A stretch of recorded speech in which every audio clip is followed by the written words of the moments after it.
Hello दोस्तों, स्वागत है आप सभी का।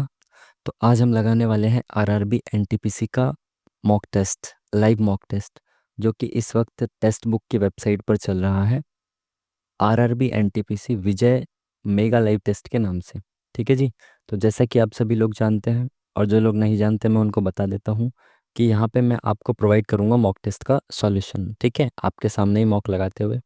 इसमें आप सीख कह सकते हैं अप्रोच, एग्ज़ाम ओरिएंटेड अप्रोच, कि आप किस तरीके से एग्ज़ाम में क्वेश्चन को विद इन टाइम सॉल्व करेंगे, कैसे आप कई सारे क्वेश्चंस को ऑप्शन से सॉल्व करेंगे, कैसे आप बहुत सारे क्वेश्चंस को यूनिट डिजिट और ऐसी बहुत सारी छोटी छोटी चीज़ों से सॉल्व करेंगे। ठीक है, तो ये बहुत सारी छोटी छोटी चीज़ें जो आपको सीखने को यहाँ से मिल सकती हैं, और ये आपका एग्ज़ाम में बहुत सारा समय बचा सकती है। ठीक है जी। तो चलिए शुरू करते हैं फिर आज का मॉक टेस्ट। Start now.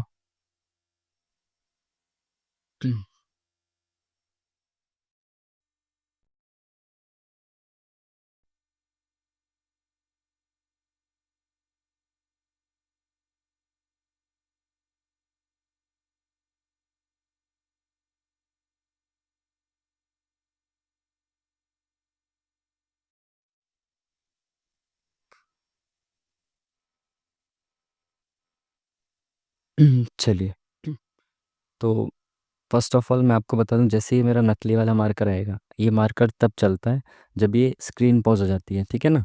तो स्क्रीन पॉज होने के बाद ये मार्कर काम करेगा, इस वजह से आपको यहाँ पे ये टाइम रुका हुआ लगेगा। बट ये बैकएंड में टाइम चल रहा है, क्योंकि स्क्रीन पॉज है इसलिए आपको ये रुका हुआ दिख रहा है। जैसे ही मार्कर हटाऊंगा, अरे भाई ये क्या आ गया, ऐड आ गया। जैसे ही मैं मार्कर हटाता हूँ, जैसे मैंने मार्कर लाया, जैसे ही मैं मार्कर हटाता हूँ, ये टाइम वापस से जहाँ से मतलब कंटिन्यू चल रहा है बैक एंड में। ठीक है। चलिए, तो फर्स्ट क्वेश्चन के साथ इंग्लिश में देखें और फिर हिंदी में देखें। क्या बोल रहा है, यदि बगीचे की प्रत्येक भुजा की लंबाई इतनी है, मतलब साइड ये है बगीचे की, तो एक वर्गाकार स्क्वायर शेप का बगीचा है, उसका क्षेत्रफल एरिया ये होगा क्या। अगर एक साइड ये है तो एरिया क्या होगा, इसका स्क्वायर होगा, और इसके स्क्वायर में एंड में तो यूनिट डिजिट 6 आना चाहिए, यहाँ पे 0 कैसे आ रहा है, तो ये वाला गलत होगा। यदि 128 सेंटीमीटर लंबे एक तार को एक चौकोर आकार में बनाया जाता है, तो प्रत्येक भुजा की लंबाई 30 सेंटीमीटर लंबी होगी। अगर देखो चार भुजाएं 30-30 सेंटीमीटर की हैं, तो ये कुल मिला के तो 120 सेंटीमीटर हो गया ना। बट इसकी लंबाई तो टोटल 128 है, तो ये वाली स्टेटमेंट भी गलत लग रही है। तीसरा स्टेटमेंट क्या है, 23 सेंटीमीटर लंबे और 18 सेंटीमीटर चौड़े आयताकार आकार का परिमाप 85 सेंटीमीटर है। आयत का परिमाप आपको पता है, इनका डबल का प्लस होता है 2 × L + B, तो ये 46 हो गया, ये 36 हो गया। यूनिट डिजिट ही 6 6 12 आना चाहिए, 2 आना चाहिए यहाँ पे यूनिट डिजिट, यहाँ 85 है, तो ये स्टेटमेंट भी गलत हो गया। पूछा कौन सा सही है, तो कोई सा भी सही नहीं है इसमें से। ठीक है जी। चलिए नेक्स्ट क्वेश्चन। और भाई अगेन मैं ये डार्क थीम वाला, जो ब्लैक ब्लैक हो जाते हैं स्क्रीन, डार्क थीम रहती है, वो फिर से मैं देखना भूल गया, तो उसको अभी मैं चेक करूँगा, है ना। एक लास्ट मॉक में या फिर कुछ टाइम का इश्यू रहता है ना, चेक नहीं कर पाता मैं, तो मैं चेक करूँगा, है ना, उसको अभी थोड़ा सा देख लेना। ये डार्क थीम का देखेंगे। डार्क थीम मतलब स्क्रीन वाली, और कुछ डार्क नहीं। ठीक है। साधारण ब्याज पर जमा की गई एक धनराशि 3 वर्षों में 820 रुपये, 4 वर्षों में इतने रुपए हो जाती है, 9 वर्षों के बाद ब्याज कितना होगा। देखो 3 वर्ष के बाद इतना हो रहा है, 4 वर्ष के बाद इतना हो रहा है, तो एक वर्ष में ब्याज इंटरेस्ट कितना मिल रहा है, 70 और 4 74, एक वर्ष में 74 मिल रहा है। 9 वर्ष के बाद ब्याज कितना होगा, तो इंटू 9 कर दो, 9 × 4 = 36, 9 × 7 = 63, और 3 × 66, 666, option number B is the correct answer. Next question English में देखेंगे, फिर उसके बाद हिंदी में देखेंगे।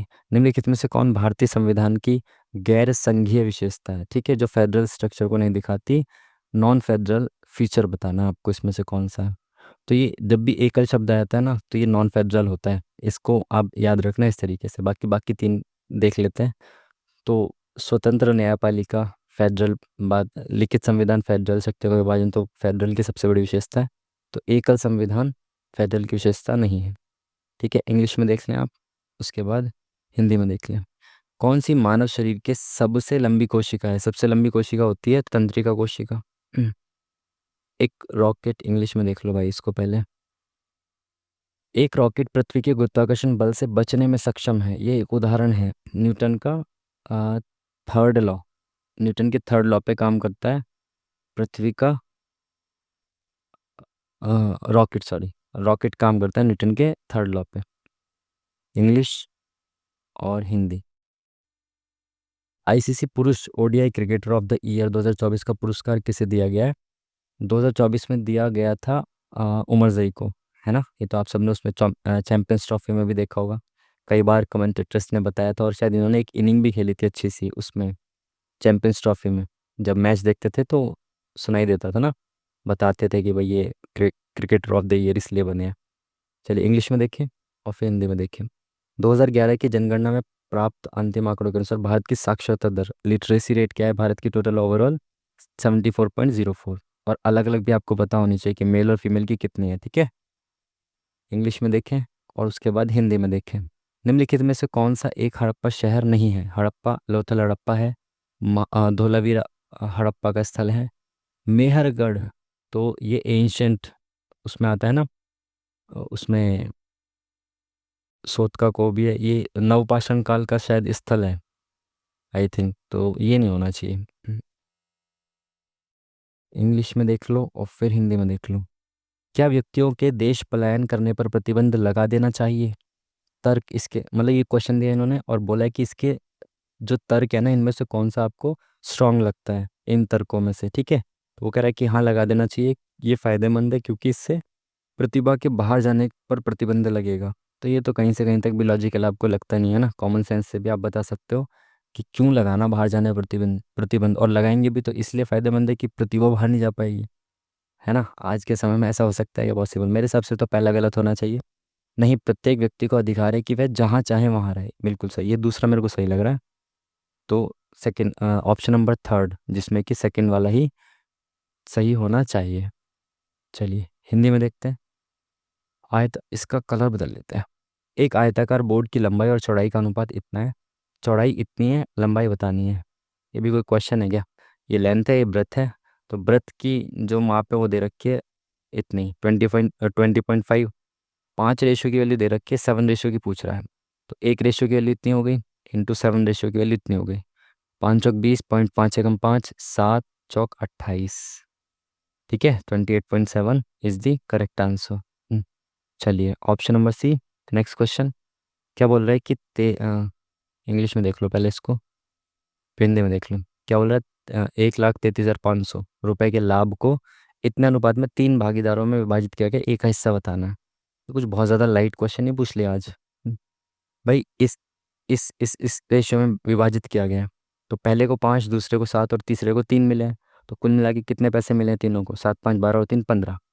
इनके हिसाब से तो 15 रुपये मिले हैं तीनों को मिला के, लेकिन एक्चुअली में इतने रुपए मिले हैं, तो 15 की वैल्यू ये दे रखी है, 15 रेशियो की वैल्यू ये दे रखी है, ठीक है। निकालनी इसकी एक ही, यानी 5 रेशियो की वैल्यू निकालनी है, यानी कि 1/3 निकाल दूँ इसका तो भी निकाल सकता हूँ ना आंसर। आप बात समझ रहे हो? इसने कहा है कि 15 रेशियो टोटल सबके पास है, और उसमें से ए के पास कितना? 5, यानी कि इसकी ए के पास 1/3 है। तो मैं सीधा अगर इसका 1/3 निकाल दूँ तो भी निकल जाएगा। देखो जैसे 3 चौक 12, 3 चौक 12, 3 पंजे 15, 00, तो इतना होना चाहिए आई थिंक, है ना। बाकी अगर हम देखें कि 15 रेशियो की वैल्यू टोटल कितनी है, इतनी, तो 1,3,3,500, ये 15 रेशियो की वैल्यू है। अपॉन 15 करेंगे, 1 रेशियो की वैल्यू आ गई, इंटू 5 करेंगे, 5 रेशियो की वैल्यू हो जाएगी, ठीक है। वही चीज़ सेम, 5 एकम 5, 5 3 15, ठीक है ना। तो 44500, option number A is the correct answer. चलिए नेक्स्ट क्वेश्चन, इंग्लिश में देख लो। आज भाई फिर से मच्छर लग रहे हैं, पता नहीं मच्छर क्यों ख़त्म नहीं हो रही है। 6 मित्र हैं, ये लोग दक्षिण के सम्मुख एक पंक्ति में बैठे हैं, एन पी और क्यू ये सब। देखो जहाँ भी बोले, दक्षिण में बैठे हैं, उत्तर की तरफ बैठे हैं, पूर्व की तरफ, कहीं भी बैठे हैं, आपको फेस रखना है सामने ही, नॉर्थ की तरफ ही, ठीक है। चलिए इसने क्या बोला, 6 मित्र हैं, एन पी और क्यू के बीच में बैठा है। अब ये नहीं पता पी जो है वो राइट साइड में या क्यू राइट साइड में, तो परफेक्ट इन्फॉर्मेशन के साथ शुरू करेंगे, ठीक है। ओ आर के निकटतम बाएं हैं, ये परफेक्ट इन्फॉर्मेशन है, जो ओ है वो आर के निकटतम बाएं हैं, ठीक है। एम पी के निकटतम दाएं हैं, एम और पी यहाँ पे तो नहीं दिख रहे। चलिए यदि क्यू पंक्ति के सबसे बाएं, तो हम यहाँ से देखें तो ये मेरा दायां है, ये बायां है, तो क्यू सबसे बाएं है, इधर कोई भी नहीं है इसके, ठीक है, बिल्कुल। तो ओ के निकटतम बाएं, बोला और चीज़ें क्या रह गई देखो, एन पी और क्यू के ठीक बीच बैठा है, तो क्यू के इधर तो कोई नहीं है, तो क्यू के इधर होगा ये एन, सॉरी एन जो पी और क्यू के बीच में बैठा है, ठीक है। ओ आर के निकटतम बाएं बैठा है, ठीक है। एम पी के निकटतम दाएं बैठा है, एम जो है पी के निकटतम दाएं बैठा है, कितने हो गए, 1 2 3 4 5 6 हो गए, ठीक है। बोला क्या क्यू के क्या बोला, हाँ ओ के निकटतम बाएं कौन बैठा है, तो ओ के निकटतम बाएं बैठा है एम, ठीक है। तो ऑप्शन नंबर बी। अब मैंने इसको साउथ मान लिया, सिंपल बात खत्म, इनके नीचे हो गए नॉर्थ, ठीक है। कभी तुम इधर नीचे की तरफ मुंह करके बिठाने लगो तो वो दिक्कत होती है ना, क्योंकि उसका राइट आपको ये वाला मानना पड़ेगा, है ना, और लेफ्ट इधर वाला मानना पड़ेगा, तो दिक्कत होती है। सामने देखते हैं तो अपना वाला राइट, इसका राइट, अपना लेफ्ट, इसका लेफ्ट, तो आसानी होती है उसमें, ठीक है। तो इसका आंसर क्या आ गया, ओके बाय एम, ठीक है। चलिए नेक्स्ट क्वेश्चन, इंग्लिश में देखेंगे और फिर उसके बाद हिंदी में देखेंगे। क्या बोला इसने, ए और बी 24 दिन में कार्य पूरा कर सकते हैं, बी और सी इतने दिन में, सी और ए इतने दिन में, ए बी सी कितने दिन में काम करेंगे। मुझे लग रहा है आज का पेपर बहुत ज़्यादा इन्होंने हल्का दे रखा है भाई, बहुत इजी इजी क्वेश्चन दे रखे हैं अभी तक तो। ए प्लस बी इतने दिन में करते हैं, बी प्लस सी 18 दिन में करते हैं, और सी प्लस ए कितने दिन में करते हैं, सी प्लस ए करते हैं 36 दिन में, ठीक है। इनका एलसीएम सबसे पहले, तो 18 दूनी 36, 36 24 से नहीं कटेगा, 36 दूनी 72, 24 तिया 72, ठीक है। 36 दूनी 72, 18 चौक 72, 24 तिया 72। तो ए बी बी सी सी ए, जब मैं इनको प्लस करके लिखूंगा तो सब दो दो बार आएंगे, जैसे ए देखो यहाँ 2 बार है, बी यहाँ 2 बार है, सी यहाँ 2 बार है, ठीक, बी ये और सी ए, ठीक है। तो सब दो दो बार हैं, तो मैं दो बाहर कॉमन लेके ऐसे लिख सकता हूँ इसको, 2 ए बी सी ऐसे करके। और कितना काम करते हैं एक दिन में, 4 3 7 और 2 9, ठीक है। तो अगर ये दो यहाँ पे मल्टीप्लाई में, अगर यहाँ पे मैं डिवाइड में ले आता हूँ, तो ए बी सी मिला के कुल इतना काम करते हैं एक दिन में, कितना, 4.5, ठीक है। तो तीनों मिलके एक दिन में 4.5 काम करते हैं, और कहते हैं पूरा काम कितने दिन में करेंगे, तो पूरा काम कितना है, 72। कलर बदल दूँ, बदल दिया। तो एक दिन में 4.5 काम कर रहे हैं, तो 72 काम कितने दिन में पूरा करेंगे, इसको पॉइंट को हटा के ऊपर एक जीरो बढ़ा दी 9 पंजे 45, 9 अट्ठे 72, और 16 पंजे 80, तो 16 दिन में ये काम को पूरा कर देंगे, सिंपल। चलिए नेक्स्ट क्वेश्चन की तरफ बढ़ते हैं, इंग्लिश और फिर हिंदी। हम्म, जब एक लैपटॉप इतने रुपए में बेचा जाता है तो एक व्यक्ति 25% का लाभ अर्जित करता है, लैपटॉप का कॉस्ट प्राइस बताना है। यार इतना बहुत ही ज़्यादा आसान क्वेश्चंस दे रहे हैं ये कुछ। 55,000 रुपये में बेचा जाता है, 25% का लाभ हो रहा है, तो 55,000 रुपये 125% के बराबर है। 55,000 रुपये जो है 125% के बराबर होंगे ना, कोई भी चीज़ 100% होती है अपनी, 25% का लाभ मिला है, तो यानी इसकी वैल्यू जो है 125% के बराबर है। पूछ रहा है कॉस्ट प्राइस, तो कॉस्ट प्राइस 100% होता है, तो इंटू 100 करेंगे तो 100% की वैल्यू आ जाएगी, ठीक है। 125 से डिवाइड क्यों किया है, क्योंकि 1% की वैल्यू निकाली है ना। तो 25 पंजे 125, 25 चौका 100, ये जाएगा 5 एकम 5, 11 चौक 44,000, option number C is the correct answer. चलिए नेक्स्ट क्वेश्चन, इंग्लिश में देखें और फिर हिंदी में देखें। भारतीय संविधान के मूल पाठ में अनुच्छेद शामिल थे, तो 395 अनुच्छेद आज भी 395 ही हैं, बट जो उनके पार्ट्स हैं ना वो एक्स्ट्रा ऐड हो गए। आर्टिकल अभी भी 395 नंबर तक ही है, बट उनके पार्ट्स ऐड हो गए, जैसे 21 का ए, 300 का ए बी ऐसे करके, है ना। चलिए इंग्लिश में देख लो फिर हिंदी में देख लो। लोहे को संक्षारण और जंग लगने से बचाने के लिए क्या चढ़ाया जाता है उस पर, जिंक। ये तो आपको मॉक में भी दिख गया होगा बहुत बार, और पीवाईक्यू में भी ऑलरेडी आया हुआ है, कई कई बार आया हुआ है, ठीक है। हिंदी, कायाकल्प और शहरी रूपांतरण के लिए अमृत कह रहा हूँ, अटल मिशन अमृत, अच्छा अच्छा, इस पूरे का नाम अमृत ही तो है, किस मंत्रालय के तहत आता है। आई थिंक ये 21 बार आ चुका होगा हमारे, या 51 बार आ चुका है ये वाला क्वेश्चन सेम मॉक में, ठीक है। तो आवास और शहरी मंत्रालय, शहरी मामलों के मंत्रालय के अंतर्गत ये आता है, ठीक है। चलिए इस क्वेश्चन को देखें, कलर बदल के रेड के साथ, ठीक है। क्या बोल रहा है भाई ये कि सॉल्व करना है इसको, है ना। तो 8 को अगर मैं कन्वर्ट करके लिख दूं तो पावर से कट जाएगा ना, सिंपल में आ जाएगा, 2 की पावर 3 है, देखो 8 को 2 की पावर 3 और 5 125, इसकी पावर कितनी है, 3 है ना। 2 का क्यूब है 8, 5 का क्यूब है 125, ठीक है। और इसकी पावर कितनी है, 2/3 है, तो ये 3 से 3 खत्म, बिल्कुल खत्म, तो ये कितना होगा, 2 दूनी 4/5 पंजे 25, ठीक है, इंटू। अब इसको मैं देखूं तो कैसे लिख सकता हूँ, ये 3 का क्यूब है, ये 4 का क्यूब है, तो 3/4 का क्यूब है ना। और ऊपर क्या है, 2/3 है माइनस का, तो 3 से 3 कट गया। तो 3/4 की जो पावर है वो कितनी है, -2। तो इसको उल्टा करूँ मैं, तो 4/3 की पावर 2 हो जाएगा ना। जब पावर माइनस में होती है तो फ्रैक्शन को उल्टा कर देते हैं तो पावर प्लस में हो जाती है ना। तो 4×4 = 16 अपॉन में 3×3 = 9। ठीक है। अभी डिवाइड में है, यहाँ पे डिवाइड में, ठीक है। 5/4 है, तो अगर मैं इसको उल्टा कर दूँ, है ना, अगर मैं इसको उल्टा कर दूँ तो ये इसकी पावर प्लस में हो जाएगी ना। तो 4×16/25, 5×5 = 25। उल्टा कर दिया मैंने पावर को प्लस करने के लिए, बट यहाँ पे डिवाइड में है ये, यहाँ डिवाइड में है ना, तो इसको मैं इंटू कर दूंगा उल्टा करके, है ना। तो ये 25/16 इंटू हो गया। अभी डिवाइड होता है फ्रैक्शन में तो उल्टा करके इंटू कर देते हैं, कर दिया। तो ये 16 से यहाँ 16 ख़त्म, और 25 से ये 25 ख़त्म, बचा क्या, 4/9। Option number C is the correct answer. ठीक है जी। चलिए next question, 19th question, English में देख लो और फिर हिंदी में देख लो। मिजोरम के 25वें राज्यपाल के रूप में किसने शपथ ली है। तो मिजोरम के राज्यपाल बनाए गए हैं आई थिंक वी के सिंह, है ना। ये पहले भी मॉक में भी आया हुआ है, शायद मैंने तभी पढ़ा था। अभी 2-3 स्टेट्स के, नहीं नहीं नहीं, उससे पहले भी मैंने न्यूज़पेपर में पढ़ा था शायद। ये 2-3 स्टेट्स के जो चेंज किए गए थे ना, तब पढ़ा था मैंने शायद, हाँ। बट ये मॉक में भी आया हुआ था। नकद आरक्षित, ये इंग्लिश में देख लो पहले इसको और फिर हिंदी में देख लो। नकद आरक्षित अनुपात, CRR, कैश रिजर्व रेशियो, मुद्रा आपूर्ति को नियंत्रित करने का एक कैसा है, क्वांटिटेटिव, मात्रात्मक उपकरण है। ये भी शायद मॉक में पहले ही ऑलरेडी आ चुका है। ठीक है, तो मॉक का एनालिसिस आपको पता चल रहा है ना कितना इंपॉर्टेंट है। चलिए इंग्लिश में देखें और फिर हिंदी में देखें। निम्नलिखित में से किसने सल्तनत काल में काल के दो बुनियादी सिक्के, टंका और जीतल किसने चलाया था, इल्तुतमिश ने। अच्छा लग रहे हैं मच्छर यार। हम्म, निम्नलिखित में से कौन कैल्शियम कार्बोनेट का एक रूप नहीं है। इंग्लिश में देखें, कैल्शियम कार्बोनेट का एक रूप नहीं है। चूना पत्थर, चौक, संगमरमर, बुझा हुआ चूना। आई थिंक जो चूना होता है वो क्या होता है, कैल्शियम हाइड्रोक्साइड या कुछ ऐसे करके होता है ना चूना। तो चूना पत्थर तो हार्ड है, तो कार्बोनेट होगा। संगमरमर भी अगर हम देखें, दोनों हार्ड हैं। चौक भी सॉफ्ट है। बट मैंने देखा था कि चूना जो है ना, सिंपल चूना होता है या फिर वो कैल्शियम हाइड्रोक्साइड का होता है आई थिंक। तो इस पे लगाते हैं ना, रिस्क लेते हैं, देखते हैं बाकी, है ना। चलिए इंग्लिश में देखें इसको और फिर हिंदी में देख लें। ठीक है जी। चलिए इंग्लिश में देखेंगे, ओह सॉरी, इंग्लिश कह रहा हूँ, मार कर ले आए हम। यहाँ पे क्या क्या ये बताना है, तो आर से वाई बहुत ज़्यादा हो जाएगा ना। बट ऑप्शन देखोगे ना आप, तो सब में शुरुआत में टी है।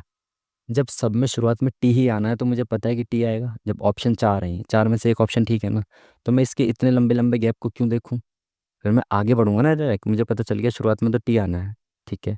अब सेकंड वाले को देखते हैं कि क्यू से वी, तो उंगलियों पे काउंट कर लो। अगर नहीं दिक्कत, अगर आपको अल्फ़ाबेट के नंबर्स याद नहीं है तो उंगलियों पे काउंट करो। जैसे QRSTUV +5, VWXYZ A +5, और ए में +5 एफ, एफ में +5, 6×5 = 11, तो के हो जाएगा। तो टी के बाद के आएगा, देखो यहाँ पे के नहीं है, यहाँ पे के नहीं है, दोनों ऑप्शन खत्म। के यहाँ पे है। अब देखो तीसरे ऑप्शन पे यहाँ पे भी डब्ल्यू है, यहाँ पे भी डब्ल्यू है। तो मुझे तीसरी सीरीज़ को चेक करने की ज़रूरत है क्या, नहीं है। तो मैं टाइम क्यों ख़राब करूँ तीसरी सीरीज़ को चेक करके, जब ऑप्शन में डब्ल्यू डब्ल्यू ही है तो डब्ल्यू ही आना है। अब मेरे को ऐसे चेक करना पड़ेगा लास्ट वाली सीरीज़ को। ठीक है। तो आर से सी, अब आपको देखना पड़ेगा, उंगलियों पे तो काउंट नहीं करोगे इतना बड़ा डिफरेंस। तो आर कितना होता है, 18, और सी, तो 18 से 3 पे जाने के लिए क्या हो रहा है, 6, और 18, 20, 8, 9, 10, 11, +11। ठीक है। 3 में +11 करेंगे 14 आएगा, ठीक है, +11 हो रहा है। 14 में +11 करेंगे कितना आएगा, 25 आएगा, 25 हो रहा है, ठीक है। 25 में +11 करेंगे तो एक प्लस कर देंगे जेड हो जाएगा, और 10 प्लस करेंगे तो जे हो जाएगा। जे होता है ना 10 की वैल्यू, तो option number A is the correct answer. ठीक है जी, इस तरीके से आराम से चेक करिए। इंग्लिश और हिंदी। रात के समय में खुले आसमान में तारों के टिमटिमाने को किससे समझाया जा सकता है। तारों का टिमटिमाना क्या कहलाता है, ये कहलाता है प्रकाश का अपवर्तन, है ना, रिफ्रैक्शन, नॉट रिफ्लेक्शन। ठीक है। ये तो शायद यूपीएससी के प्री का भी मैंने देखा था, शायद यूपीएससी में प्री कि क्वेश्चन बैंक में भी था ये क्वेश्चन, शायद 2013 या 14 का था शायद ये। और एक इंद्रधनुष वाला भी आया हुआ है ना 2-3 बार। चलिए इंग्लिश में देख लो इसको, फिर हिंदी में देखो। केंद्रीय मंत्री नितिन गडकरी द्वारा सड़क दुर्घटना पीड़ितों के लिए एक शुरू की गई कैशलेस कैशलेस उपचार योजना के तहत दी जाने वाली अधिकतम कवरेज क्या है? कैशलेस उपचार। यार करंट अफेयर का आपको पता है मेरे को कोई आइडिया है नहीं, बट अगर थोड़ा सा कॉमन सेंस लगा के सोचने की कोशिश करें तो 1 लाख हो सकता है ना, 1 लाख तक का इलाज दिया जाए। बट 2 लाख भी हो सकता है, क्योंकि 1 लाख शायद कम हो जाए भाई, जो दुर्घटना है उसमें 1 लाख से तो क्या ही होगा। तो आई थिंक 1 या 2 लाख होना चाहिए ना। तो 2 लाख के साथ जाते हैं ना, मेरे को बिल्कुल कोई आइडिया नहीं है ना, मैंने पढ़ा इसको, बट मैं जा रहा हूँ इसके साथ, ठीक है। चलिए इंग्लिश में देख लो इसको, और फिर हिंदी में देख लो। क्या बोल रहा है ये? Sine A plus cosec A बराबर 2 है। तो अगर 1 + 1 = 2 करूँ तो साइन यहाँ पे भी ए उतना ही होना चाहिए। साइन 90 की वैल्यू 1 होती है, और कॉसेक 90 की वैल्यू भी 1 ही होगी, क्योंकि साइन का उल्टा तो कॉसेक होता है ना। तो 1/1 का उल्टा करेंगे तो 1/1 ही आएगा। तो ए की वैल्यू 90 डिग्री आ गई। तो यहाँ कह रहा है 10 A - 30, तो 90 - 30 मतलब 60। तो ये 10 60 डिग्री, ठीक है। प्लस प्लस प्लस क्या कह रहा है, और कॉट A - 45 डिग्री, यानी कि 90 - 45 प्लस कॉट 45 डिग्री, ठीक है। तो वही 10 60 डिग्री की वैल्यू होती है √3, और कॉट 45, देखो कॉट 45 जो 10 45 का उल्टा होता है, और 10 45 की एक होती है वैल्यू, तो इसकी उल्टी भी एक ही होगी। तो इनका क्या आ गया, √3 + 1, ठीक है ना। चलिए नेक्स्ट क्वेश्चन की तरफ बढ़ते हैं, इंग्लिश और हिंदी। 20 मानों के एक समुच्चय का समांतर माध्य मीन इतना है। यदि 20 मानों में से प्रत्येक को 4 से विभाजित किया जाता है तो इसका नया माध्य क्या होगा? इसको माध्य की तरह मत देखो, एवरेज की तरह देखो, क्योंकि मीन को हम एवरेज भी तो कहते हैं ना। तो 20 का एवरेज 76 है, तो सभी को अगर 4 से विभाजित करेंगे तो एवरेज को भी 4 से विभाजित करना पड़ेगा ना। आपने पढ़ा होगा कि एवरेज की जो कैरेक्टरिस्टिक एवरेज की जो विशेषताएं होती हैं, है ना, उस विशेषता में से एक ये भी होती है कि एवरेज के साथ जो सभी नंबर्स के साथ किया जाएगा ना वो एवरेज के साथ भी किया जाएगा। अगर ये कहता है कि सभी नंबर में -4 कर दो, तो एवरेज में भी -4 कर देते हैं। इसने कहा सभी नंबर्स को 4 से विभाजित कर दो, तो एवरेज को भी 4 से विभाजित करना पड़ेगा। 4 × 4 3 × 4 = 36। Option number D is the correct answer. Next question की तरफ बढ़ते हैं, इंग्लिश और फिर हिंदी। एक धनराशि में साधारण ब्याज पर 6 वर्षों में 60% की वृद्धि होती है, समान दर पर 3 वर्ष में 12,000 रुपये पर चक्रवृद्धि ब्याज क्या होगा? 6 वर्ष में 60% की वृद्धि हो रही है साधारण ब्याज से। तो साधारण ब्याज हर वर्ष सेम मिलता है, तो 6 वर्ष में 60% मिल रहा है, तो एक वर्ष में 10% मिल रहा होगा ना ब्याज। तो रेट मुझे पता चल गई 10% की वगैरह, इसी रेट पर 3 वर्ष में इस पर लगने वाला CI बताओ। तो देखो भाई, CI आपको पता है क्या होता है? तो 10% का मतलब होता है 1/10। तो कोई राशि 10 से 11 होगी, है ना। तो 3 साल तक ये प्रोसेस चलेगा, 10 से 11। CI निकालना है मेरे को, 10 से 11, 3 साल तक ये प्रोसेस चलेगा। तो ये इंटू करेंगे, ये कितना हो जाएगा, 1,000। ये बराबर ये राशि कितनी हो जाएगी, 11 का क्यूब 1331, ठीक है। यानी 1,000 रुपये की राशि इतनी हो जाएगी। अगर राशि 1,000 की होगी तो वो इतनी हो जाएगी, बट राशि तो मेरे पास 12,000 की है। तो यानी कि 1,000 जो है यहाँ पे 12,000 होना चाहिए, यानी कि इसमें ×12 होना चाहिए, ठीक है, एक्चुअल वैल्यू। तो इसमें भी ×12 करना पड़ेगा, ठीक है। पूछा गया है मेरे से चक्रवृद्धि ब्याज, तो मैं डायरेक्ट चक्रवृद्धि ब्याज निकाल लेता हूँ ना। कितना इंटरेस्ट कितना मिल रहा है मेरे को, 331 का इंटरेस्ट मिल रहा है ना। तो इसकी एक्चुअल वैल्यू कितनी है, ×12। तो अगर मैं कहूँ एंड में यूनिट डिजिट 2 आएगा, तो और किसी ऑप्शन में आपको यूनिट डिजिट 2 दिख रहा है? करके देख लो, 12×3 = 36 और 1 37 3, 12×3 = 36 और 3 39, सेम आया ना। आप यूनिट डिजिट से तुरंत लगा के आगे बढ़ सकते थे। चलिए नेक्स्ट क्वेश्चन। पानी पी लें यार, गला सूख रहा है, गर्मियाँ आ गई अब तो।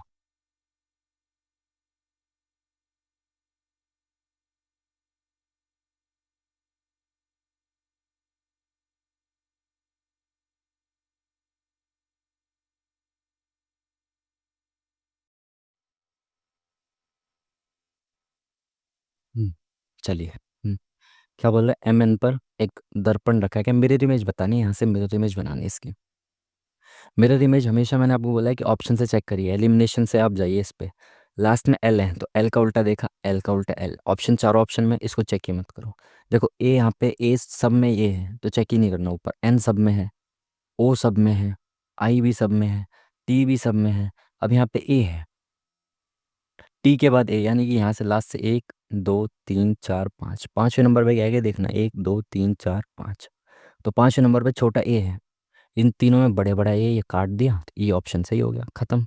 ठीक है ना, इस तरीके से करिए, बेफिजूल में टाइम खराब मत करिए। चलिए। रेहान ने मैराथन में भाग लिया, ठीक है, वह प्रारंभिक रेखा से शुरू होता है और दक्षिण की ओर दौड़ना शुरू करता है। तो यहाँ से शुरू हुआ और ये दक्षिण की ओर दौड़ना शुरू करता है, 10 किलोमीटर पहुँचने पर, तो 10 किलोमीटर चल गया ये, वह बाएं मुड़ता है, तो बाएं मतलब लेफ्ट, तो राइट इधर होगा, इसका लेफ्ट इधर हो जाएगा, बाएं मुड़ता है और फिर बाएं मुड़ने से पहले 6 किलोमीटर दौड़ता है, यानी कि ये 6 किलोमीटर दौड़ने के बाद फिर से बाएं मुड़ेगा, तो दायां बाएं मुड़ गया, फिर 8 किलोमीटर दौड़ता है, 8 किलोमीटर दौड़ा, तो यानी कि ये देखो यहाँ से यहाँ तक 10 है नहीं, तो यानी इससे कम दौड़ेगा थोड़ा, ही 8 दौड़ रहा है ना, तो अगर 10 होता तो इसके सामने, 10 से ज़्यादा इसके ऊपर, ठीक है।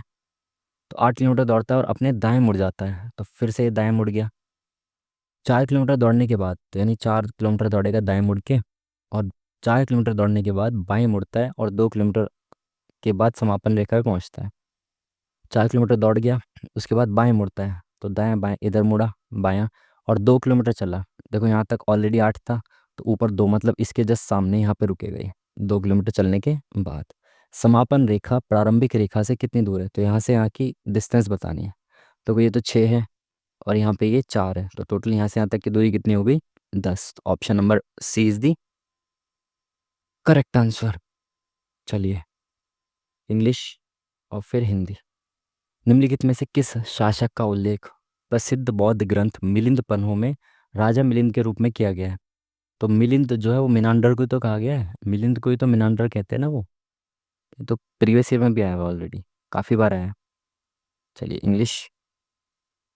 सभी ट्रक कार हैं, तो सारे ट्रक जो है वो कार है, कुछ कार बाइक है, तो इनमें से कुछ कार जो है वो बाइक है, ठीक है।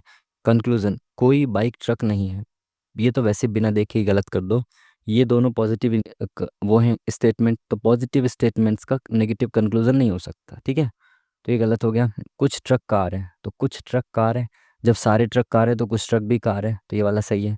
कुछ बाइक कार है, तो कुछ बाइक कार है, ये वाली है तो सही, तो ये भी सही है, ठीक है। तो यानी कि इनका सेकंड और थर्ड वाला is the correct answer, second third. चलिए, नेक्स्ट क्वेश्चन, इंग्लिश और हिंदी। निम्नलिखित में से किस रसायन के कारण पटाखा फूटने से चमकदार लाल रंग दिखाई देता है। तो लाल रंग किसकी वजह से दिखाई देता है भाई, नहीं पता, इसके बारे में बाद में देखते हैं इसका ना। चलिए, इंग्लिश में देखें फिर हिंदी में देखें। पाल, प्रतिहार और राष्ट्रकूट ने निम्नलिखित में से किस नगर पर नियंत्रण करने के लिए युद्ध में भाग लिया था। तो भाई वो किसके लिए था, कन्नौज के लिए युद्ध हुआ था। पीवाईक्यू में तो पढ़ा ही होगा, उससे पहले भी आपने अगर नॉर्मल कहीं से पढ़ा है तो भी पता होगा आपको, ठीक है। चलिए, अभय और भावना ने क्रमशः एक व्यवसाय में इतने इतने रुपए के साथ निवेश किया। अभय 8 महीने बाद अपने धन के साथ व्यवसाय छोड़ देता है। वर्ष के अंत में लाभ में अभय का हिस्सा क्या है यदि उन्होंने इतने रुपए का लाभ कमाया है। देखो, अभय और भावना, इन्होंने इन्वेस्टमेंट किया है, और अभय ने कितना किया, 30,000, ठीक है, और भावना ने कितना किया, 28,000, ठीक है, बिल्कुल ठीक है। अभय ने 8 महीने, अभय ने केवल 8 महीने के लिए किया है, धन के साथ छोड़ दिया उसने, और वर्ष के अंत में जाना, यानी कि भावना ने कुछ छेड़छाड़ नहीं की, तो वर्ष के अंत तक इसने इन्वेस्ट किया होगा 12 महीने के लिए, ठीक है। तो इनका रेशियो निकालें तो कितना आएगा भाई, काटो, 3 0 से 3 0 खत्म, ठीक है, 6 दूनी 12 और 6 पंजे 30, ठीक है, और 4 दूनी 8, 4 सत्ते 28, 2 से 2 खत्म। तो इनके इन्वेस्टमेंट का रेशियो आ जाएगा 5:7, ठीक है। अगर इसने 5 रुपये इन्वेस्ट किए तो इसने 7 रुपये इन्वेस्ट किए, यही इनके प्रॉफिट का रेशियो भी होगा, इन्वेस्टमेंट का रेशियो बराबर प्रॉफिट का रेशियो होता है, तो इसी रेशियो में इनको प्रॉफिट भी डिवाइड होगा। तो पूछा किसको है, किसको मिलना है भाई प्रॉफिट, किसका पूछा है, अ, अभय का हिस्सा पूछा है, नहीं कि ये। तो टोटल इन्होंने कमाया कितना, 7 और 5 12, इस 12 की वैल्यू कितनी दे रखी है? 84,000, है ना। 12 यूनिट इन्होंने टोटल, एक ने 5 कमाया तो दूसरे ने 7 कमाया, यानी कुल मिला के 12 कमाया, बट 12 यूनिट की वैल्यू दे रखी है एक्चुअल 84,000। तो 1 यूनिट की वैल्यू अपॉन में 12 निकालनी, 5 यूनिट की वैल्यू है, ठीक है। 12×6 = 72, 12×7 = 84, 7×5 = 35, option number B is the correct answer. चलिए, चयन करें जो श्रृंखला से संबंधित नहीं है, ठीक है। चलिए, हम लोग कुछ ज़्यादा ही आराम से कर रहे हैं हम लोग क्वेश्चन, 1 घंटा बचा है केवल, थोड़ा स्पीड बढ़ाएंगे ना। 6 और 1 7, लेकिन देखो ये कितना तेज़ी से, बहुत तेज़ी से बढ़ रहा है, तो इंटू के लॉजिक की संभावना ज़्यादा है। तो 6 × 6 + 1, 7 दूनी 14 + 2, 16×3 = 48, बिल्कुल ठीक है। ×1 + 1, ×2 + 2, ×3 + 3, ×4 + 4, ×4 + 4, 4 × 4, 208 आना चाहिए, यहाँ पे 206 आ रहा है, तो ये वाला गलत हो गया, ठीक है जी। चलिए, इंग्लिश में देख लो इसको और फिर हिंदी में देख लो। कुछ हिरन सांप है, तो ये हिरन है, इन हिरन में से कुछ हिरन क्या है? सांप, ठीक है। कुछ सभी हिरन बाघ हैं, तो ये सारे हिरन जो है ना, ये सारे हिरन क्या है? बाघ है। अब देखो, मैंने इसको अंदर नहीं बनाया सर्कल को, क्योंकि केवल हिरन से रिलेशन है ना, तो इस तक नहीं जाऊंगा मैं, हिरन से बोला है तो हिरन तक ही रखूंगा, बाकी को बाहर रखूंगा। तो सभी हिरन क्या है? बाघ है, ठीक है। कुछ भेड़िए हिरन है, तो इनमें से जो कुछ भेड़िए जो है वो हिरन है, तो हिरन तक रखना है मेरे को कुछ, ठीक है। भेड़िए है ना, तो बाघ को BH लिख देता हूँ, और भेड़ियों को BH, बाघ बाघ को BG और भेड़ियों को BH, ठीक है। कुछ भेड़िए हिरन है, तो कुछ भेड़िए हिरन है, ठीक है।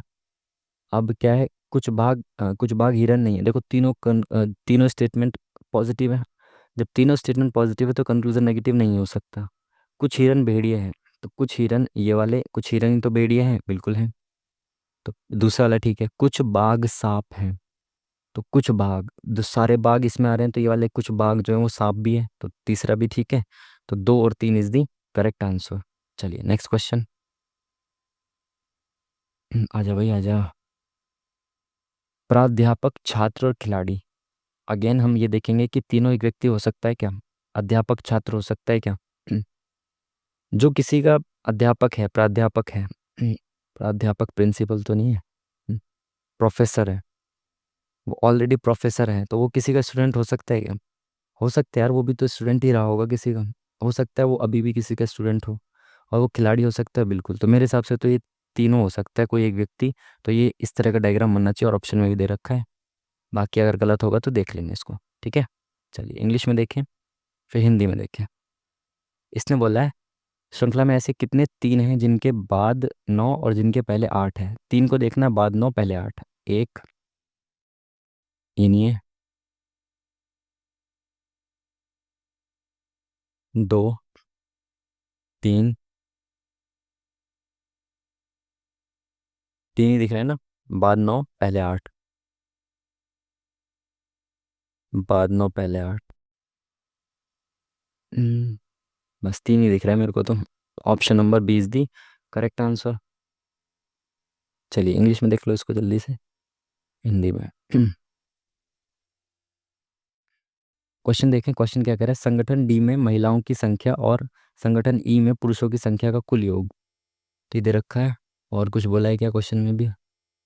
5 संगठन में कुल कर्मचारी इतने हैं, और कर्मचारियों को प्रतिशत, अलग अलग संगठन में इतने इतने प्रतिशत कर्मचारी हैं, ठीक है। टोटल है 35,000। बोला क्या है इसने?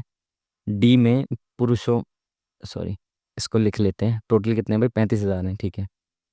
बोला डी में महिलाओं की संख्या, तो डी में 15% है, तो टोटल हैं कितने? 35,000। तो अगर मैं 35,000 का 15% निकालूं तो ये खत्म, 10% कितना हो गया? 3500। अगर 10% 3500 है, तो 5% इनका आधा, यानी कि 1750।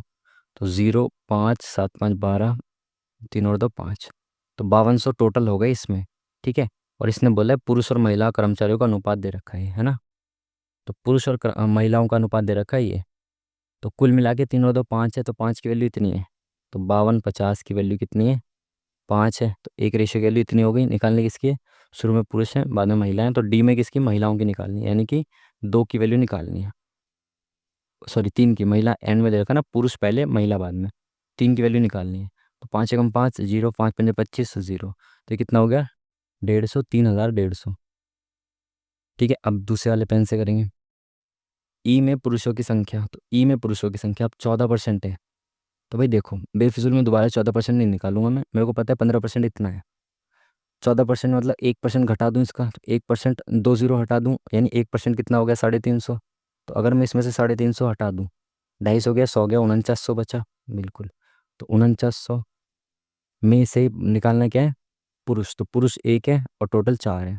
तो इसका 1/4 निकालना है। ये कितना हो जाए, 4 एकम 4, 4 दूनी 8, और इधर क्या, 4 दूनी 8, 4 पंजे 20। तो 1 2 2 5, इनका योग निकालना है ना, 5 7 3 4। तो 4 3 7 5। 4 3 7 5 पहले ही ऑप्शन में दे रखा है। ठीक है जी, चलिए नेक्स्ट क्वेश्चन, जल्दी जल्दी से बढ़ते हैं आगे। वृत्ताकार मेज के चारों ओर केंद्र की ओर बैठे हैं। चलिए, एक वृत्ताकार मेज है, 6 लोग हैं, 2 3 4 5 6, ठीक है। बोल कह रहा है ई बी के दाएं से दूसरे स्थान पर है। ई जो है वो बी के दाएं से दूसरे स्थान पे है ई। एफ बी और ए का निकटतम पड़ोसी है। तो बी और ए, अगर बी यहाँ पे है तो ए यहाँ पे होता, एफ बीच में होता, बट ए की जगह ई है, तो बी यहाँ पे है तो ए यहाँ पे होगा, और एफ इनके बीच में होगा, ठीक है। डी एफ के बाएं से दूसरे स्थान पर है। डी जो एफ के बाएं से दूसरे स्थान पे, यानी कि डी यहाँ पे है।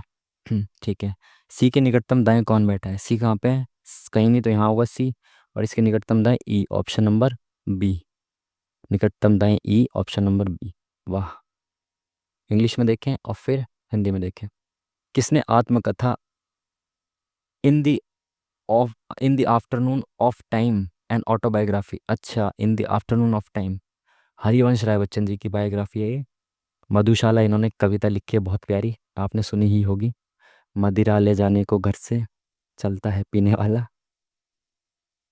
आपने सुनी होगी, नहीं सुनी तो सुन लेना, वही बढ़िया है एकदम। गर्भावस्था परीक्षण में किस हार्मोन का प्रयोग किया जाता है। नो आइडिया, बिल्कुल भी। पूछूंगा अब किसी से, ओ सॉरी, देखूंगा आंसर इसका, तब बताऊंगा। मैं क्या बताऊंगा, आप भी देख ही लोगे जब इसका आंसर आ जाएगा। चलिए, एक्स और वाई धनात्मक पूर्णांक है, समीकरण ये बराबर 11, x² + y² बताना है ना। और छोटी सी वैल्यू है, यानी कि छोटी छोटी संख्याओं के स्क्वायर का प्लस किया गया है। तो a + b से भी कर सकता हूँ, हटाओ ना इसको, सीधा ही वैल्यू पुट करके देख लूँ क्या। 5 का स्क्वायर 25, 4 का स्क्वायर 16, कितना बचा, 9 बचा, नहीं हो सकता। 6 का स्क्वायर 36, 5 का स्क्वायर 25, 6 में 5 गया 1, लो आ गया ना।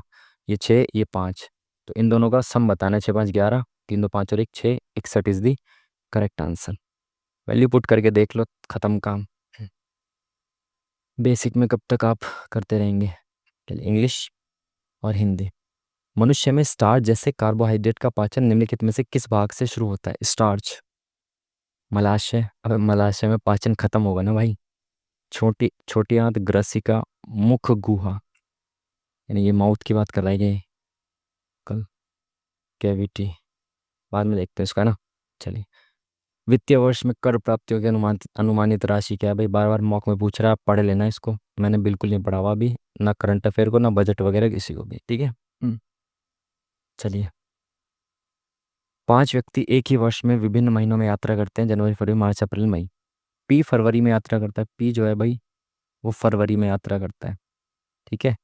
यात्रा कब से शुरुआत हो रही है यात्रा की, यात्रा की शुरुआत हो रही है जनवरी से, तो यानी कि यहाँ पे जनवरी होगी और बाकी सब इसके नीचे होंगे, ठीक है। बिल्कुल ठीक है। पी और आर के बीच केवल एक व्यक्ति यात्रा करता है, तो पी और आर के बीच, यानी कि इसके नीचे होगा पी आर, इनके बीच एक व्यक्ति होगा, ठीक है। एस और क्यू के बीच केवल 3 व्यक्ति यात्रा करते हैं। एस और क्यू का यहाँ पे कुछ दिख नहीं रहा। क्यू आर के बाद वाले महीने में आर के बाद क्यू करता है, ठीक है। और क्या बोला था इसने, एस और क्यू के बीच में 3 व्यक्ति यात्रा करते हैं। टोटल व्यक्ति कितने, 5, 1 2 3 4 तो हो गए। एस और क्यू के बीच में 3 है, तो 1 2 3, एस होगा सबसे ऊपर, ठीक है। तो क्या कह रहा है, उनमें से कौन जनवरी महीने में यात्रा करता है, तो जनवरी में सबसे ऊपर वाले यानी कि एस करता है। Option number D is the correct answer. चलिए नेक्स्ट क्वेश्चन, इंग्लिश और फिर हिंदी। एक समचतुर्भुज का क्षेत्रफल बताना है, जिसकी एक भुजा इतनी है, एक विकर्ण इतना है। बार बार सेम क्वेश्चन पूछ रहे हैं। एक समचतुर्भुज बनाइए भाई। समांतर चतुर्भुज बन गया वैसे तो ये, बट कोई नहीं, आप इसको समचतुर्भुज ही समझे। समचतुर्भुज की विशेषता जो आपको बताते बताते हम दोबारा बता रहे हैं आज कि ये जो दोनों विकर्ण होते हैं ये एक दूसरे को 90 डिग्री के एंगल पे काटते हैं, और इस तरीके से काटते हैं कि दोनों बराबर बराबर डिवाइड हो जाती हैं भुजाएं, ठीक है। एक भुजा इसकी दे रखी है 20, एक विकर्ण दे रखा है 32, तो अगर मैं 32 मानता हूँ तो ये 16 16 हो जाएगा। अगर इस विकर्ण की लंबाई 32 है तो ये आधा आधा हो जाएगा 16 16। बीच में है 90 डिग्री, इसके सामने 90 डिग्री एंगल के सामने होता है कर्ण हाइपोटेनियस, तो ये 20 है। आपको पता है पाइथागोरस थ्योरम के अनुसार कर्ण का वर्ग बराबर लंब का वर्ग जमा आधार का वर्ग होता है, तो इसका स्क्वायर बराबर क्या है, इसका 16 का स्क्वायर जमा इसका, इसको अगर मैं एक्स कहूँ तो एक्स का स्क्वायर, ठीक है। 16 का स्क्वायर इधर आ जाएगा माइनस में, 256 इसमें से माइनस करेंगे कितना आएगा 144, तो एक्स स्क्वायर 144 है, तो एक्स कितना हो गया 12 हो गया, यानी कि ये 12 है तो ये भी 12 हो गया, तो ये 24 हो गया विकर्ण, एक 32 और एक 24। आपको पता है, कलर बदल देते हैं, समचतुर्भुज का क्षेत्रफल होता है 1/2 इंटू D1 D2, है ना। तो D1 कितना है 1/2, D1 कितना है 32, और D2 कितना आ गया हमारा 24, ठीक है। तो दो से काटें, दो एकम दो, दो छिक 12, 16 चौका 64, 32 और 6 38, 384, ऑप्शन नंबर 20 दी करेक्ट आंसर। चलिए नेक्स्ट क्वेश्चन, इंग्लिश में देखिए और फिर हिंदी में देखिए। इसमें बोल रहा है कि क्वेश्चन मार्क की जगह पे क्या आएगा, डी से जी पे जाएंगे तो कितना होगा DEFG +3, और इससे इस पे जाएंगे GHIJK +4, ठीक है। तो +3 +4 +5 देखें करके तो KLMNOP, तो P आना चाहिए यहाँ पे, तो P तो ऑप्शन में यहाँ पे है KLMNOP 5, और फिर P से 6 करेंगे तो ऐसा आएगा क्या QRSTUV, V आना चाहिए फिर तो, यानी कि P नहीं आएगा। यानी 3 4 का भी तो हो सकता है, तो अगर K में 3 प्लस करेंगे तो KLMN, तो N तो ऑप्शन में भी नहीं है भाई, +3 भी नहीं है क्या। एक बार नंबर्स को देखें तो क्या हो रहा है,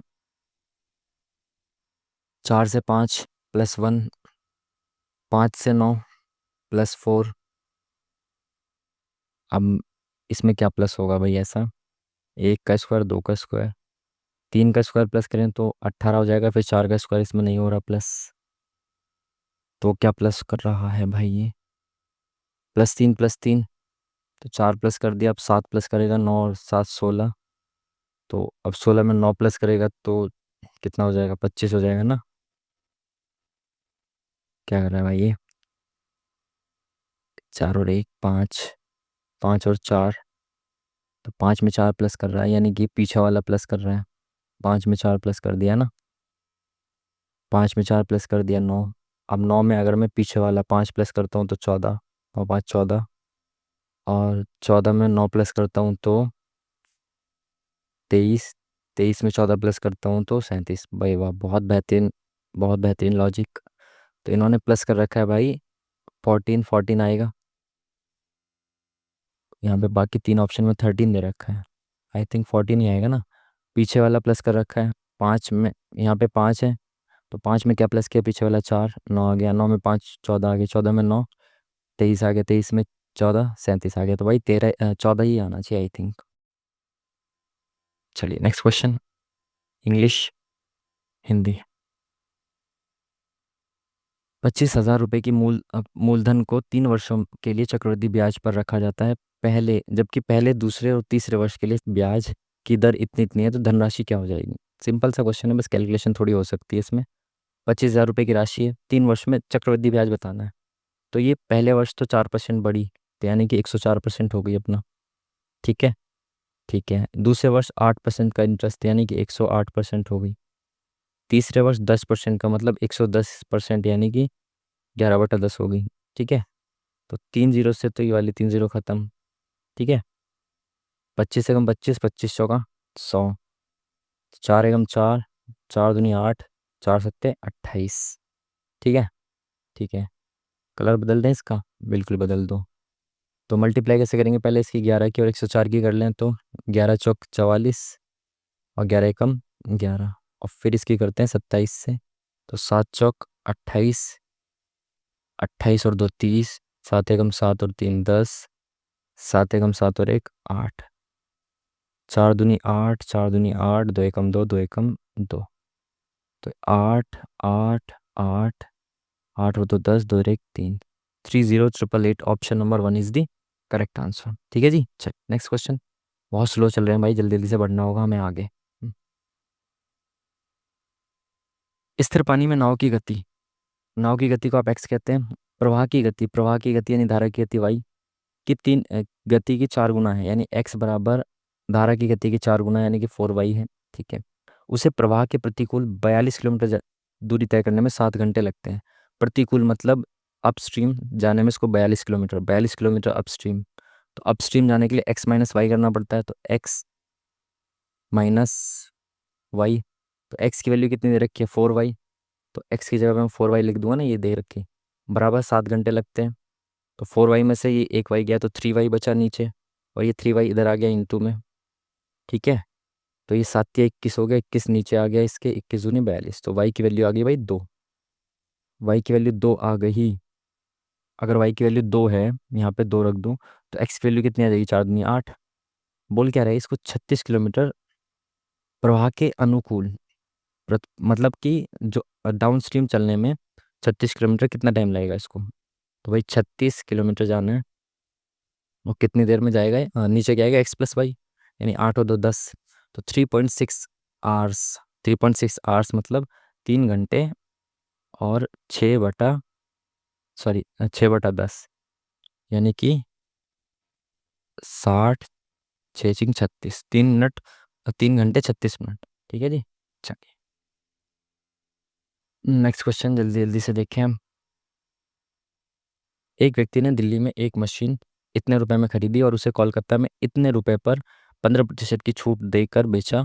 परिवहन भाड़ा इतने रुपए, लागत इतने रुपए, घाटा या लाभ बताना है। इतने रुपए की खरीद के लाया और कलकत्ता में 12,000 रुपये पर 15% की छूट दे के बेचा, यानी कि उसने 12,000 रुपये उसका मार्क प्राइस रखा होगा। तो 15% की छूट दी तो कितने में बेचा, तो 12,000 का 15% कितना होगा, 10% हो गया 1200, 5% हो गया 600। तो 1,800 रुपये की इसने छूट दे दी, तो 10,200 रुपये में इसने बेच दिया। ठीक है, बिल्कुल बेच दिया। अब ये पड़ी कितने की इसको, तो ये 5800, 2200, तो 6 7 8, 8,800।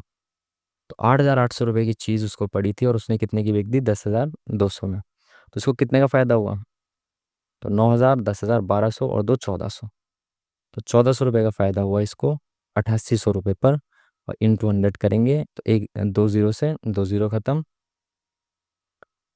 4 दूनी 8, 4 दूनी 8, 4 तिया 12, 4 पंजे 20, 0, 2 एकम 2, 2 एकम 2, 2 एकम 2 7 14, 2 पंजे 10।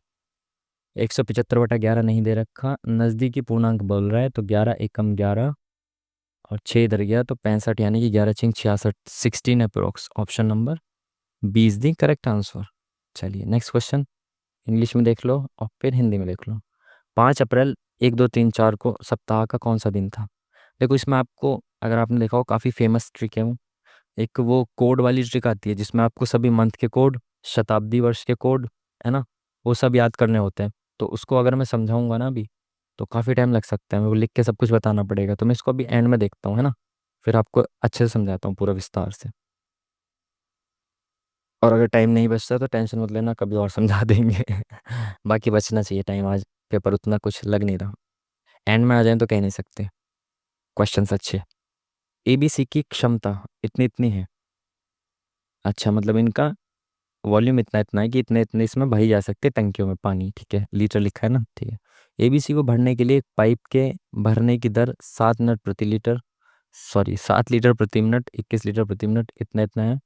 एबीसी को भरने के लिए पाइप द्वारा लिए गए समय का मौसम, यानी कि हाईएस्ट कॉमन फैक्टर एचसीएफ बोल रहा है ये निकालने के लिए। क्या बोला है इसने, दोबारा पढ़ें। भरने के लिए पाइप के भरने की दर इतनी इतनी है, तो अगर ए टंकी में इतना पानी है 320 लीटर, और 7 लीटर 1 मिनट में भरता है, तो टोटल इतने मिनट में भर देगा ये, है ना। तो ए बी सी ऐसे ही इसको कितने मिनट में भर देगा, 192 को 21 से भाग करेंगे, 21 लीटर प्रति मिनट, और इसको 448 को 14 से, इतने इतने इसको टाइम लगेगा भरने में, है ना। और भरने में लिए गए समय का एचसीएफ निकालना है इसको, ठीक है। तो इसको काट दें, तो ब्लू से काटते हैं। 14×42, 14×2 = 28, तो ये खत्म। 7 से कट रहा है क्या ये? 7 से नहीं कट रहा, 3 से कट रहा है। 3×7 = 21, 3×6 = 18, 3×4 = 12। ठीक है। तो हाईएस्ट कॉमन फैक्टर निकालना है फ्रैक्शंस का, तो आपको पता है एचसीएफ बोला है, तो ऊपर वालों का एचसीएफ, नीचे वालों का एलसीएम। तो 7 और 7 का एलसीएम आ गया 7। तो फ्रैक्शन में तो 7 आएगा, तो एक ही ऑप्शन है जिसमें फ्रैक्शन में 7 है ना। ऊपर वालों का जो हाईएस्ट कॉमन फैक्टर 32 है क्या, वो यहाँ भी 32, यहाँ भी 32, यहाँ भी 32, ठीक है, बिल्कुल ठीक है। Option number D is the correct answer. चलिए नेक्स्ट क्वेश्चन। भुवनेश्वर में आदिवासी मेला के दौरान ओडिशा के मुख्यमंत्री मोहन चरण मांझी द्वारा कौन सी योजना शुरू की गई? कलिंगा, उत्कल, बिरसा मुंडा, शहीद माधो सिंह। ये शायद पहले भी मॉक में आया था ना एक बार, तो ये 2 मॉक में लगातार भी आया था। भुवनेश्वर में कौन सी की गई थी? शायद ये शहीद माधो थी। ये 2 मॉक में लगातार भी आया था एक बार पिछले, तो आया हुआ है शायद ऑलरेडी। अगर वो दूसरा क्वेश्चन हो तो कह नहीं सकता, यही था वैसे वैसे तो मेरे हिसाब से। क्या बोल रहा है इसमें ये? 1923 और 1924 में इस्पात के उत्पादन का अंतर वर्ष 1927 का X% है। 1923 और 1924, तो 1923 1924 के बीच का डिफरेंस कितना है? 76.23, एक का डिफरेंस है। और ये 1927 का X% है, तो 1927 में कितना है? 100.17, तो अप्रोक्स 100 है। तो 100 का एक कितना हो जाएगा? 1% ही होगा ना, तो 1% होना चाहिए आई थिंक। बट इसने तो ऑप्शन ऐसे ऐसे दे रखे हैं। 0.17 से इतना डिफरेंस तो नहीं आना चाहिए ना। 100.17 है, तो एक के ऊपर 2 जीरो आ जाएंगी, तब भी वो 0.9 समथिंग आएगा। तो 0.9 तो वैसे भी नहीं, तो अप्रोक्स लगभग ही पूछ रहा, तो मेरे हिसाब से तो एक ही होना चाहिए भाई। इंग्लिश में देख लो इसको। प्रसिद्ध संगीतकार उस्ताद अमजद अली खान का जन्म इतने में डैश में हुआ। अमजद अली खान पिछले किसी मॉक में ऑलरेडी आया हुआ क्वेश्चन। तो अमजद अली खान, उस वक्त हमने गलत किया था इसको, तो ये हैं ग्वालियर के अमजद अली खान। क्योंकि गलत किया था इसलिए जल्दी और ज़्यादा याद है दिमाग में कि हाँ भाई गलत हुआ थे। भारत में अंतरिक्ष कार्यक्रम का एक महत्वपूर्ण घटक विकास इंजन किसने विकसित किया? अंतरिक्ष कार्यक्रम का एक महत्वपूर्ण घटक इंजन, तो अंतरिक्ष के लिए तो इसरो ही काम करता है ना, और कौन काम करेगा? आई थिंक इसरो होना चाहिए। चलिए इंग्लिश फिर हिंदी। 6 मित्र एक पंक्ति में उत्तर की ओर उन्मुख होकर बैठे हैं, ठीक है। क्यू टी के दाईं ओर से दूसरे स्थान पे, तो टी के दाईं ओर से दूसरे स्थान पे है क्यू स्थान पर। एस के बाईं ओर से तीसरे स्थान पर बैठा है। अच्छा, क्यू टी के दाईं ओर से दूसरे स्थान पर है और एस के बाईं ओर से तीसरे स्थान पर है, तो क्यू ही एस के बाईं ओर से तीसरे, तो 1 2 3। देखो यहाँ जो और होता है ना, और का मतलब होता है ये पहले वाले के बारे में बात कर रहा है। क्यू के बारे में ही बात चल रही है जब और से जोड़ा जाए तो। अगर यहाँ जो की होता ना, जो की एस के, तो जो की का मतलब है ये दूसरे वाले के बारे में बात कर रहा है, ठीक है। चलिए, तो एस के बाईं ओर से तीसरे स्थान पर है। यू क्यू का निकटतम पड़ोसी नहीं है, तो क्यू का निकटतम पड़ोसी यू नहीं है, तो यू यहाँ पे होना चाहिए। है कितने लोग? 1 2 3 4 5 6 हो गए, 6 लोग हैं ना, ठीक है। तो यू यहाँ बैठा होगा, ठीक है। आर और वी के बीच में कौन बैठा है? आर और वी, ये यू है। आर और वी यहीं कहीं बैठेंगे, तो इनके बीच में रहेगा तो पड़ोसी क्यू इनका, तो Q option number D is the correct answer. चलिए नेक्स्ट क्वेश्चन जल्दी से, इंग्लिश में फिर हिंदी में।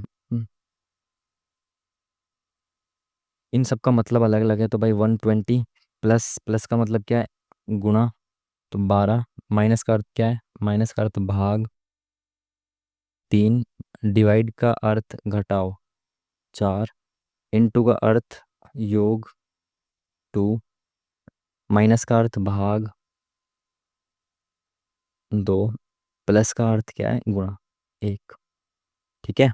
चलिए, तो यहाँ पे डिवाइड है पहले, तो डिवाइड कर दें। 3 चौक 12, तो 12 चौक 48, 480 -4 प्लस 2 एकम 2 1, ठीक है। तो माइनस का 3 बचा, और 477 option number 1 is the correct answer. चलिए नेक्स्ट क्वेश्चन, इंग्लिश में देखें फिर हिंदी में देख लो। बी से वाई, तो वाई जेड ए बी, तो ये -3 हो रहा है। एल एम एन ओ +3 हो रहा है। यू से यू से जेड ज़्यादा हो गया ना, Z A U V W X Y Z +4 +5 हो रहा है। और E F G H I जे +5 हो रहा है। एक में -3, फिर +3, फिर +5 +5। तो माइनस फिर प्लस प्लस प्लस का तो कोई लॉजिक नहीं बना। यू और ई में +5 क्यों हो रहा है भाई? यू और ई दोनों वॉवेल है, तो इसमें भी ऐसे ही कुछ है क्या +3? तो +3 करें तो इसमें प्लस -3 हो रहा है क्या? नहीं। वॉविल में कुछ +5 हो रहा है क्या? वॉविल ए है तो ए में +5, एफ आएगा, बिल्कुल सही, ये तो सही है। तो बी और वाई का और क्या कनेक्शन हो सकता है? बी के अपोजिट है वाई, ठीक है। एल के अपोजिट ओ होता है, बिल्कुल ठीक है। तो जी के अपोजिट टी है, एल के अपोजिट ओ है, ठीक है। एस के अपोजिट एच, एस के अपोजिट, बिल्कुल ठीक है। तो इसने बहुत बेहतरीन क्वेश्चन दिया इसको, रीजनिंग का ही वाला। बोला है कि इनके तो अपोजिट्स लिखने हैं कॉन्सोनेंट्स के, और वॉवेल के +5 करना है। तो भाई इसमें अपोजिट, पी का अपोजिट क्या होता है? पी 16 होता है। इसमें 11 जोड़ूंगा जब तो ये 27 बनेगा ना। अपोजिट निकालने के लिए प्लस करके 27 बनना चाहिए, ठीक है। तो पी 16 होता है, 16 में क्या जोड़ूंगी? 27 बन जाए 11, यानी 11 इसमें जुड़े होना चाहिए इसका अपोजिट। तो 11 क्या के है, और बाकी सब ऑप्शन में के है ही नहीं, तो ये वाला ऑप्शन करेक्ट हो गया। बाकी आप देख लो, ओ है यहाँ पे, तो ओ वॉविल है, तो वॉविल में 5 जोड़ो तो ओ PQRST। तो बीच में टी आ रहा है, यहाँ पे टी यहाँ आ रहा है, और किसी में टी आ ही नहीं रहा, तो पहला वाला ऑप्शन करेक्ट हो गया। सिंपल। चलिए नेक्स्ट क्वेश्चन, क्या बोल रहा है? इंग्लिश और हिंदी। 2025 के अनुसार वित्तीय वर्ष 2026 में भारत के अनुमानित GDP विकास दर की सीमा क्या है? ये तो शायद इसमें मॉक में आया था शायद किसी में, तब हमने छोड़ दिया था कि पता नहीं था। तो ये अनुमानित विकास दर थी 6.3 से 6.8, ठीक है, इतनी ही थी शायद, उस वक्त देखा था मैंने इसको। किस युद्ध के कारण विजयनगर साम्राज्य का विनाश हुआ? तो भाई किसके युद्ध के कारण हुआ था? बहमनी और विजयनगर साम्राज्य के बीच युद्ध हुआ था, तालीकोटा का युद्ध, ठीक है। 65 में हुआ था ना, 1565 में हुआ था। और इसको राक्षस तंगड़ी का युद्ध भी कहते हैं, आपको पता ही होगा। हिंदी। विषम संख्या युग्म में ऑड वन आउट छांटना है, तो 5 128 क्यूब में +3, 3 3 29 27 +3, 7 की क्यूब में +3 तो नहीं हो रहा, 1 की क्यूब में +3 यहाँ पे भी हो रहा है, तो इसमें नहीं हो रहा, बस बाकी सब में क्यूब में +3 हो रहा है। आसान सा क्वेश्चन। चलिए इंग्लिश में देखें और फिर हिंदी में देखें, इतना बड़ा क्वेश्चन दे दिया इन्होंने। एक दुकानदार अपनी दुकान के पुराने कपड़े बेचना चाहता था। उसने घोषणा की कि यदि किसी ने कपड़े बेचने में उसकी मदद की तो वह 20,000 रुपये से 50,000 रुपये के कपड़ों की बिक्री पर 5% की दलाली देगा। क्या बात है! 50,000 रुपये से अधिक कपड़ों की बिक्री पर 10% की दलाली देगा। राम और श्याम द्वारा अर्जित कुल दलाली बतानी है। दलाली शब्द दे रखा है भाई। यदि राम ने दुकानदार को 30,000 रुपये के कपड़े बेचने में मदद की और श्याम ने दुकानदार को 70,000 रुपये, तो 30,000 रुपये, यानी 20 से 50 के बीच में 5% की दलाली, तो इसका 10% हो गया 3,000, और 5% हो गया 1,500, तो इसको मिले 1,500 रुपये। और यहाँ पे 70,000 रुपये बिके, यानी 50,000 से ज़्यादा, फिर 10% यानी कि इसमें 7,000 रुपये बिके, इसको 7,000 रुपये मिले, सॉरी 10%, तो 8 8,500। जितना बड़ा क्वेश्चन उतना ही ईजी क्वेश्चन, बेफिजूल का क्वेश्चन। चलिए इंग्लिश और हिंदी। गरीबी रेखा पर नए सिरे से विचार करने के लिए भारत सरकार द्वारा तेंदुलकर कमेटी की नियुक्ति किस वर्ष की गई? तेंदुलकर कमेटी बनी थी भाई गरीबी रेखा के लिए 2005 में। 2009 में इसने सिफारिश दी थी शायद, या लागू दी थी, 2009 में सिफारिश दी थी। ये बहुत फेमस कमेटी भी है वैसे भी गरीबी रेखा को लेके। चलिए इंग्लिश और हिंदी। अल्फा बीटा गामा एक निर्माण कंपनी में नियुक्त 3 राजमिस्त्री हैं। एक उन्हें एक कार्य मिला, उन सभी ने मिलकर कार्य शुरू किया। अल्फा 12 दिनों में, तो अल्फा किसी काम को 12 दिन में, बीटा उसी काम को 10 दिन में, और गामा उसी काम को 15 दिन में कर सकता है। उनके हाथ में फ्रैक्चर के कारण अल्फा को नियुक्ति के 4 दिन बाद कार्य छोड़नी पड़ी। कार्य पूरा होने से 5 दिन पहले बीटा छोड़ देता है। तो पहले इनका निकाल लेते हैं टोटल वर्क। तो 15 चौका 60, 4 6 और 5, ठीक है। तो टोटल वर्क है 60। और बोला क्या इसने, ये मैं मान लेता हूँ टोटल वर्क यहाँ से है। इसने बोला कि कहाँ गया हीरा, अल्फा को नियुक्ति के 4 दिन बाद कार्य छोड़ना पड़ा, तो और इन्होंने काम किया है, सभी ने मिलकर कार्य किया शुरू। तो A+B+C ने 4 दिन तक काम किया होगा। तो 6 5 11 और 4 15, 15 चौका 60। अब काम तो यहीं पूरा हो गया। तो खाली अल्फा ने किया है कि शुरू में 4 दिन, तो उसने तो वहाँ मिलकर किया है काम। तो क्या किया जाएगा इसमें? कार्य पूरा होने से 5 दिन पहले बीटा ने छोड़ा है, तो अभी तो 5 दिन और काम चलेगा। इसको ऐसे कर लेते हैं, एक दिन का काम निकाल के कर लेते हैं कि 12 दिन में काम पूरा करते हैं, तो एक दिन का काम कितना होगा, 1/12। और बीटा का एक दिन का काम 1/10, और गामा का एक दिन का काम 1/15। हमने मान लिया कि टोटल काम जो है वो एक्स दिनों में पूरा हो रहा है। ठीक है, इस तरीके से करते हैं, इसको देखते हैं। अल्फा को नियुक्ति के 4 दिन बाद, यानी कि अगर एक्स दिनों में काम पूरा होता टोटल, इसको नियुक्ति के 4 दिन बाद, तो यानी कि इसने 4 दिन तक काम किया जब से नियुक्त हुआ ये, 1/12 काम करता है एक दिन में, तो 4 दिन में कितना कर देगा, 4/12 काम कर देगा ये, है ना। ये एक एक दिन का काम निकाल लिया मैंने इनका, 12 दिन में पूरा, तो 1/12 में एक दिन का काम। और 4 दिन तक ये काम करता है, 4 दिन के बाद छोड़ देता है, तो इसने इतना काम कर दिया 4 दिन में। ठीक है, फिर उनके हाथ में ब्रेक हो गया, कार्य पूरा होने से 5 दिन पहले बीटा ने छोड़ दिया। तो अगर कार्य एक्स दिन में पूरा होता है, तो x-5, 5 दिन पहले किसने छोड़ दिया, बीटा ने। तो बीटा कितना काम करा, 1/10, तो इंटू 1/10, यानी कि इंटू 1 और अपॉन में 10, प्लस गामा। गामा तो भाई पूरे दिन काम करा ना उसने, तो बीच में कहीं नहीं छोड़ा। तो गामा एक्स दिन तक काम करता है, पूरे दिन, जितने दिन में काम कंप्लीट हुआ उतने दिन काम करता है। और इस एक दिन में काम करता है 1/15, और टोटल काम कितना होता है, एक। तो टोटल 100% काम होता है, बिल्कुल। अब इसको देखें, तो 4/12, तो 4 एकम 4, 4 तिया 12। ठीक है, 1/3, x-5/10, और x/15। तो अगर मैं इनकी जो हर है, डिनोमिनेटर, इसको सेम बनाऊँ तो कितना बना सकता हूँ, 30 बना सकता हूँ। तो इसमें इंटू 3 करना पड़ेगा, तो इसमें इंटू 3 कर दिया। इसमें इंटू 2 करना पड़ेगा, तो इसमें इंटू 2 कर दिया, 2x हो गया। ठीक है, और इसमें इंटू 10 करना पड़ेगा, तो ऊपर 10 हो गया। ठीक है ना, अब कलर बदल देते हैं, नहीं तो कन्फ्यूजन हो जाएगी। मैंने नीचे फ्रैक्शन को सेम बना दिया ताकि ये प्लस करने में आसानी हो। जब नीचे सब में 30 है, तो नीचे 30 ही आ जाएगा। ठीक है, ऊपर यहाँ पे क्या है, 10, तो 10 प्लस यहाँ पे क्या है, 3x-15, और यहाँ पे क्या, +2x बराबर कितना है, नीचे 30 आ गया, तो 30 इधर चला गया, 30 हो गया। ठीक है, अब यहाँ मैंने किया 3 2 5, 5x, ये इधर चला गया 15, और ये आ गया -10। ठीक है, तो कितना बचा, 45 में 10 गया 35। तो 5x बराबर 35, तो x बराबर 5 + 7 = 35। तो x बराबर 7 आ गया, और x दिन में ही काम पूरा होता है। कितने दिन तक काम चला, 7 दिन तक। Option number C. चलो भाई, आधा घंटा बचा, बहुत सारे सवाल हैं, अब थोड़ा सा तेजी से चलते हैं ना। इंग्लिश और हिंदी। जल जीवन मिशन को पूर्ण करने के लिए क्या लक्ष्य निर्धारित किया गया। जल जीवन मिशन जो है वो 2024 तक सभी के घरों में पानी पहुंचाने का लक्ष्य था ना। तो 2024 तक था, और कब से कब तक, तो 5 साल का तो होना चाहिए ना। आई थिंक अमूमन 5 साल का होता है, तो 20 से 24, शायद 19 से 24 होना चाहिए ना। 5 साल का तो कोई मिशन रखेंगे नहीं, 4 साल का क्या लॉजिक है। केंद्र सरकार के गैर योजना व्यय के बारे में निम्नलिखित में से कौन सा सही है। आपको पता है, अभी जब नीति आयोग नहीं था उससे पहले प्लान और नॉन प्लान एक्सपेंडिचर होता था। प्लान एक्सपेंडिचर में क्या होता था कि जो पंचवर्षीय योजना बनती थी उसमें जो खर्चा होगा वो प्लान्ड एक्सपेंडिचर होता था, और नॉन प्लान में बाकी सब, जैसे ब्याज का भुगतान करना और दूसरी चीज़ें। ठीक है, व्यय ब्याज भुगतान ये तो पहले ऑप्शन दे दिया मैंने जो आपको बताया। व्यय जो है वो ब्याज भुगतान पर होता है, यही होता है नॉन प्लान। बाकी सब में जैसे इन सब चीज़ों पर जो होता है वो प्लान्ड होता है।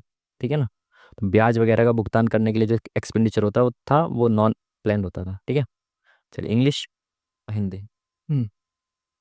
बर्तन ए में, तो ए बर्तन है वाटर और अल्कोहल, पानी और दारू, सॉरी अल्कोहल, दारू नहीं भाई, अल्कोहल बोलो, का अनुपात कितना है, 3:5। अब बर्तन बी में पानी और अल्कोहल का मात्रा है 5:6। दोनों बर्तन का आयतन समान है, तो यानी कि दोनों बर्तन में समान मात्रा में आनी चाहिए, क्वांटिटी सेम है। तो इसमें तो 5 और 3 8 है, इसमें 6 5 11 है। इसमें 8 यूनिट, इसमें 11 यूनिट, ऐसे कैसे है, जब बराबर है तो बराबर करो, तो इसमें इंटू 11 कर दो, और इसमें इंटू 8 कर दो, तो ये बराबर हो जाएगा, है ना। ऊपर का सम 8 है, नीचे का 11 है, तो उल्टा मल्टीप्लाई कर दिया तो कितना हो गया है, 11 × 3 = 33 हो गया ये, और ये 11 × 5 = 55 हो गया, ये 8 × 5 = 40 हो गया, और ये 8 × 6 = 48 हो गया, है ना।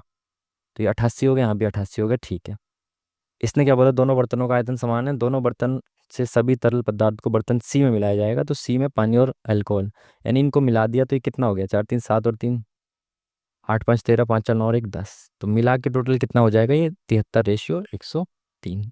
ठीक है जी, चलिए। अरे, दो ऑप्शन है ना, तो पहले क्या बोला है इसने, पानी और अल्कोहल, हाँ तो पहले वाटर ही तो लिखा है हमने, ठीक है। इंग्लिश, हिंदी। भारत की निम्नलिखित महत्वपूर्ण नदियों में से कौन सी नदी पश्चिमी घाट से नहीं निकलती? कावेरी पश्चिमी घाट से निकलती है, महानदी छत्तीसगढ़ और इधर की उच्च भूमि से निकलती है ना, ये पश्चिमी घाट से नहीं निकलती। गोदावरी भी निकलती है और कृष्णा भी निकलती है, महाबलेश्वर से, नासिक से, और ये उससे गोदावरी कहाँ से निकलती है? महाबलेश्वर और, अभी भूल गया भाई मैं, एकदम से याद आएगा बताता हूँ, ठीक है। चलिए, क्वेश्चन मार्क की जगह पे क्या आएगा? देखो ये इतना बड़ा नंबर है, ये छोटा सा है, यानी कि इंटू का लॉजिक की ज़्यादा संभावना है ना, जब बहुत तेज़ी से नंबर बढ़ता है तो इंटू का लॉजिक की ज़्यादा संभावना होती है। तो 30 तिया 90 प्लस 1, 9 तिया 27 93, तिया 273 प्लस 1, तो यानी इंटू 3 प्लस 1 हो रहा है ना। 4 तिया 12 81, 12 इंटू 3 प्लस 1 हो रहा है, तो इंटू 3 करूँगा तो एंड में जीरो आना चाहिए, और +1 करूँगा तो यूनिट डिजिट 1 आएगा, तो 1 इसी का है केवल। आप पूरी कर लेना, मैंने तो इसी से कर दिया। मुझे पता है जब मैं इसमें इंटू 3 करूँगा तो यूनिट डिजिट 0 आएगा, और उसमें जब +1 करूँगा तो +1 आ जाएगा यूनिट डिजिट। सिंपल। इंग्लिश और हिंदी। क्या एलईडी लैंप पर प्रतिबंध प्रतिबंध लगाना चाहिए? हाँ, वे नीले प्रकाश का उत्सर्जन करते हैं जो पर्यावरण के साथ साथ मानव के लिए खतरनाक है। ऐसा भी है। नहीं, वे सीएफएल की तुलना में किफ़ायती हैं और बेहतर प्रदर्शन प्रकाश प्रदान करते हैं। हाँ यार, एलईडी बल्ब ज़्यादा अच्छे होते हैं ना, तो मेरे हिसाब से सेकंड होना चाहिए। जब फायदेमंद है तो प्रतिबंध क्यों लगाना चाहिए, तो मेरे हिसाब से तो केवल सेकंड होना चाहिए। चलिए नेक्स्ट क्वेश्चन, इंग्लिश और हिंदी। वह व्यक्ति कौन है जिनका नाम देवनाम पियदासी, देवनाम पियदस्सी, जो अशोक थे वो अपने ज़्यादातर शिलालेखों पर उन्होंने अपने आप को देवनाम पियदस्सी, देवों का प्यारा कहकर संबोधित किया है, ये आपको पता होगा, ठीक है जी। चलिए, इंग्लिश में देख लिया, हिंदी में देखो। अपने प्रतिदिन पैदल मार्ग पर प्रीतम पश्चिम की ओर चलना शुरू करता है, तो भाई पश्चिम क्या होता है? इधर की साइड होता है, सीधे हाथ की तरफ ईस्ट, उल्टे हाथ की तरफ वेस्ट, ऊपर नॉर्थ, नीचे साउथ। पश्चिम की ओर चलना शुरू करता है, कहाँ गया भाई? पश्चिम की ओर चलना शुरू करता है, एक विशेष बिंदु से वह बाईं ओर मुड़ता है, तो बाईं ओर मुड़ा, और कुछ देर चलने के बाद वह दूसरा बायां मोड़ लेता है, तो दायां इधर बायां इधर। अब ये कहाँ तक चल रहा है भाई? एक विशेष बिंदु तक। ये यहाँ से आगे चलेगा या पीछे तक रहेगा, क्या है, यहीं तक मान लेते हैं अभी। बिंदु तक चलता है और फिर एक और बायां मोड़ लेता है, तो बायां मोड़ लिया इसने भाई, और दो त्वरित दाएं मोड़ लेता है, तो एक बार और दायां मुड़ा, फिर दायां मुड़ा। और अब किस दिशा में चल रहा है? तो अब तो भाई वो साउथ में चल रहा है, यहाँ से भी ऐसे ही चलता है, वो साउथ ही दिशा में चल रहा है, तो option number B is the correct answer. चलिए नेक्स्ट क्वेश्चन, जल्दी जल्दी से चलते हैं भाई, टाइम खराब हो रहा है। हम्म, यदि सभी प्रतीकों को श्रृंखला से हटा दिया जाता है तो निम्नलिखित में से कौन बाएं से सातवें स्थान पर होगा? काफी लोग इसमें क्या करते हैं, प्रतीक हटा के पहले लिखते हैं इसको, नहीं, प्रतीक को भूल जाओ ना काउंट करते वक्त। इसने बोला कि बाएं से सातवें स्थान पर कौन सा है, तो मेरे को यहाँ से देखना सातवें स्थान पर, बस प्रतीक को नहीं काउंट करना, प्रतीक हटा देने हैं, सिंबल्स। तो 1 2 3 4 5 6 7, तीसरा होगा, 3 होगा सातवें नंबर पे, सिंपल। इंग्लिश और फिर हिंदी। भारतीय संविधान में मौलिक अधिकारों के विचार को किसके संविधान से लिया गया है? यूएसए के संविधान से, उसी में सबसे पहले आया था मैग्ना कार्टा। आपको पता होगा भाई, पढ़ रखा होगा सबने। एक लड़की की तस्वीर की ओर इशारा करते हुए सुरेश ने कहा वह मेरी, तो सुरेश कह रहा है वह मेरी माँ, तो मेरी माता जी हैं, के इकलौते बेटे हैं, तो मैं हूं उनका इकलौता बेटा का बेटा है, इकलौते बेटे का बेटा। सुरेश उस लड़के से किस प्रकार संबंधित है? तो लड़के का क्या लगा? सुरेश पिताजी लगे, option number D is the correct answer. Easy. English और फिर हिंदी। 5 डिब्बे ABCDE, प्रत्येक का वजन अलग अलग है, निम्नलिखित में से कौन से डब्बे का वजन सबसे अधिक है? ये क्वेश्चन है, इसका जवाब देने के लिए बताना है इन दोनों में से कौन सी स्टेटमेंट सफिशिएंट है। बैग में केवल 2 बैग का वजन डी से अधिक है, तो डी से अधिक केवल 2 बैग का वजन है।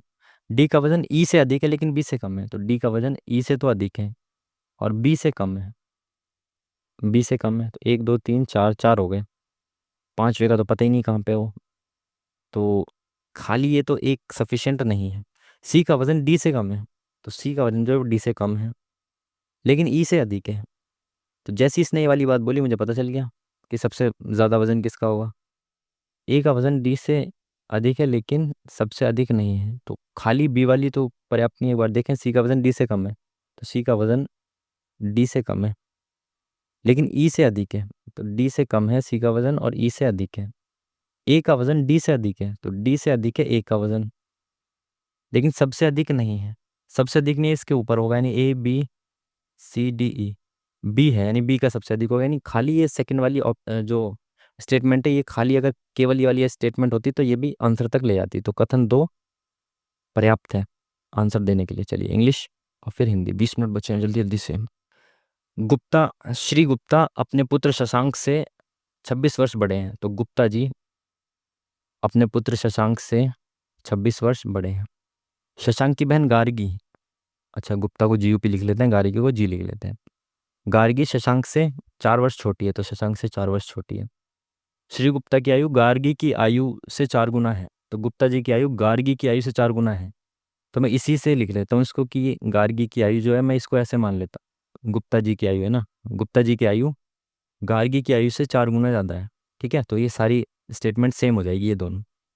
बोला शशांक की आयु क्या होगी, शशांक की आयु निकालनी है, तो ऐसे ही कर देता हूँ मैं, ये दोनों स्टेटमेंट सेम है ना, गुप्ता की ये भी है और ये भी है एज। तो अगर मैं कहूँ कि S+26 बराबर, ये क्या हो जाएगा 4S माइनस 16, तो ये इधर आया 3S, ये इधर गया तो कितना हो गया 12, 3 4 42, तो 3S बराबर 42। तो S बराबर कितना हो गया 3 एकम 3, 3 चौक 12, तो S यानी शशांक की एज पूछी है तो ये होगी 14। ठीक है जी, चलिए नेक्स्ट क्वेश्चन, जल्दी जल्दी से चलते हैं भाई, टाइम बहुत कम होता हुआ।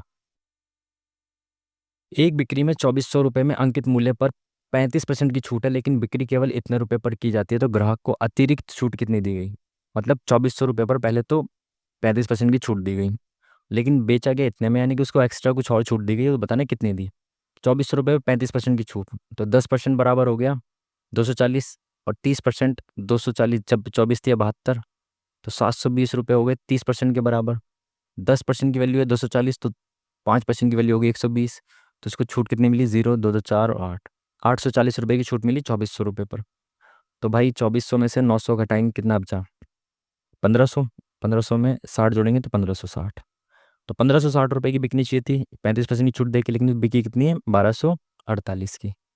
तो इसने और एक्स्ट्रा कितना डिस्काउंट दिया होगा, 10 में से 8 गया 2, 1 3, 312 रुपये का एक्स्ट्रा डिस्काउंट दिया उसने, कितने पे 1560 रुपये पे। तो इंटू 100, एक जीरो से एक जीरो खत्म, 4 तिया 12, 4 नीम 36, 4 सत्ते 28, 4 अट्ठे 32, 0 39 दूनी 78, तो 20%, option number 1 is the correct answer. चलिए नेक्स्ट क्वेश्चन जल्दी जल्दी से, इंग्लिश और फिर हिंदी। राष्ट्रपिता महात्मा गांधी ने किस पुस्तक में ग्रामीण अर्थव्यवस्था की आत्मनिर्भरता को महत्वपूर्ण बताया है। हरिजन नवजीवन, हिंदू स्वराज, सारी उनकी है। तो अर्थव्यवस्था के बारे में किस में बात कर रहे होंगे, स्वराज में बात कर रहे होंगे आई थिंक वो। अर्थव्यवस्था के बारे में तो इसी में बात करेंगे ना। नीचे दिए गए किस शहर को पहले और चौथे जैन तीर्थंकर के जन्म स्थान के रूप में जाना जाता है। तो पहले तीर्थंकर थे ऋषभदेव, जो कि अयोध्या में माना जाता है ना उनका, तो चौथे वाले भी वहीं होंगे जब दोनों का सेम है। तो इंग्लिश और फिर हिंदी। भारत के गौरवशाली अतीत का सबसे अच्छा प्रमाण पश्चिमी देशों में आयुर्वेद की लोकप्रियता में वृद्धि है। आयुर्वेद भारत में इतना लोकप्रिय नहीं है, ऐसा तो इसमें कहीं भी नहीं बोला, मेरे हिसाब से गलत होगा। आजकल भारत के लोग एलोपैथी दवाओं को पसंद करते हैं। इस स्टेटमेंट से इस वाले स्टेटमेंट का कनेक्शन लग नहीं रहा। इसने ये नहीं बोला कि भारत से ज़्यादा वहाँ लोकप्रिय है, भारत में इसको यूज़ नहीं कर रहे। मेरे हिसाब से दोनों गलत होने चाहिए। अतीत का सबसे अच्छा प्रमाण पश्चिमी देशों में आयुर्वेद की लोकप्रियता में वृद्धि है, गलत ही होगा मेरे हिसाब से, इसमें जब दिख ही नहीं रहा है ऐसा सच इतना। इंग्लिश हिंदी। एक नाव द्वारा प्रतिकूल एक नाव धारा के प्रतिकूल एक निश्चित दूरी तय करने में लिया गया समय धारा के अनुकूल समान दूरी का 3 गुना तय करने में लिया गया समय के 4 ये सब इसको बाद में देखते हैं ना, क्योंकि हमारे पास केवल 17 मिनट है, तो आगे इजी क्वेश्चंस ना छूट जाए हमेशा की तरह। बहुत सारे क्वेश्चंस रह गए, देखें क्या बोला इसने, क्वेश्चन पढ़ो डायरेक्ट। 30 वर्ष से कम आयु की कितनी महिलाएं अविवाहित बेरोजगार हैं। तो भाई 30 वर्ष से कम आयु को कौन दर्शाता है, आयत। तो आयत जो है 30 वर्ष से कम वालों को दर्शा रहा है। बोला क्या, और महिला अविवाहित और बेरोजगार, तो महिलाओं को कौन दिखा रहा है, त्रिभुज। व्रत महिलाओं को दिखा रहा है, तो महिला होनी चाहिए भाई, ठीक है। त्रिभुज विवाहितों को, लेकिन ये तो अविवाहित की बात कर रहा है, तो यानी त्रिभुज साइड होना चाहिए इससे, त्रिभुज को हटा दो। विवाहित और बेरोजगार, तो वर्ग जो है वो नियोजित, यानी कि वर्ग जो है स्क्वायर जो है वो रोजगार वालों की बात करता है, तो इसको वर्ग को भी हटा दो। तो आयत में बचा क्या, केवल ये महिला है ना, महिला और ये आयत का कॉम्बिनेशन हुआ तो 10 हुआ आंसर, ठीक है। बाकी सबको क्यों साइड किया, क्योंकि उल्टा बोला उसने उसका, इंग्लिश और फिर हिंदी। चलिए, बोल रहा है इसमें से कौन सा अलग है। तो भाई ऐसे क्वेश्चंस में सबसे पहले तो अल्फ़ाबेट्स देखो कि सब में सेम अल्फ़ाबेट है ना। NHZ CFDAEQ, NHZ CFEAEQ, NHZ CFEAEQ, अच्छा CFDAEQ, ठीक है। NFZ, एन एन का NFZ CFD CFDAEQ, क्यू नहीं है भाई, यहाँ पे ओ है, यहाँ पे क्यू है ना, तो इसमें नहीं है। बाकी सब में सेम अल्फ़ाबेट्स है, इसमें अल्फ़ाबेट सेम नहीं है। पहले ही लॉजिक से आंसर आ गया। इंग्लिश में देखो और फिर हिंदी में देखो। एक शांत जल में एक नाव की गति इतनी है जबकि नदी 8 मीटर प्रति घंटे की गति से बह रही है। दूर तय करना पेट्रोल लिया गया समय, दूरी का दूर समय से 4 घंटे अधिक है। ये इजी है, हो जाएगा जल्दी। देखो, नाव की गति मतलब एक्स दे रखी है, और जबकि नदी यानी कि धारा की गति दे रखी है वाई। एक निश्चित दूरी को धारा के प्रतिकूल, और दूरी बतानी है तो मैंने डिस्टेंस मान लिया दूरी को डी, और धारा के क्या बोला इसने, सिंधु धारा के प्रतिकूल। धारा के प्रतिकूल मतलब अपस्ट्रीम, तो अपस्ट्रीम होता है एक्स माइनस वाई। तो एक्स 22 है और -8, तो एक्स माइनस वाई कितना हो गया, 14। 14 26 और 2 22, 14 हो गया, ठीक है। अब वो कह रहा है इस समान दूरी को धारा के अनुकूल तय करने में लगने वाले समय से 4 घंटे अधिक लेती है। तो यहाँ पे 4 घंटे अधिक लेते हैं तो इधर कम वाला लिखा जाएगा। तो ये सेम डिस्टेंस को धारा के अनुकूल चलना है तो प्लस हो जाएगा, 22 और 8 30। यहाँ पे टाइम ज़्यादा लग रहा है, कितना, 4। ये 4 ज़्यादा है ना इससे, तो इसमें से घटाऊंगा 4 आएगा, ठीक है। तो अब इसको देखो, 30D क्रॉस मल्टीप्लाई कर दो 14D, और नीचे 14 0। तो ये इधर क्या इंटू हो जाएगा 420, यहाँ पे डिवाइड में ना 420 इधर इंटू में हो गया। 30D में से 14D के कितने बचा, 16D। तो ये D बराबर आ जाएगा अपॉन में 16 यहाँ पे आ जाएगा, क्योंकि 16 इंटू में।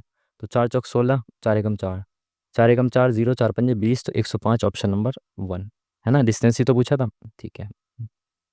इंग्लिश और फिर हिंदी। अरे यार ट्रिको का आ गया, टाइम बहुत कम बचा है, मैंने शुरुआत में ज़्यादा फ्लो में ले लिया मामला।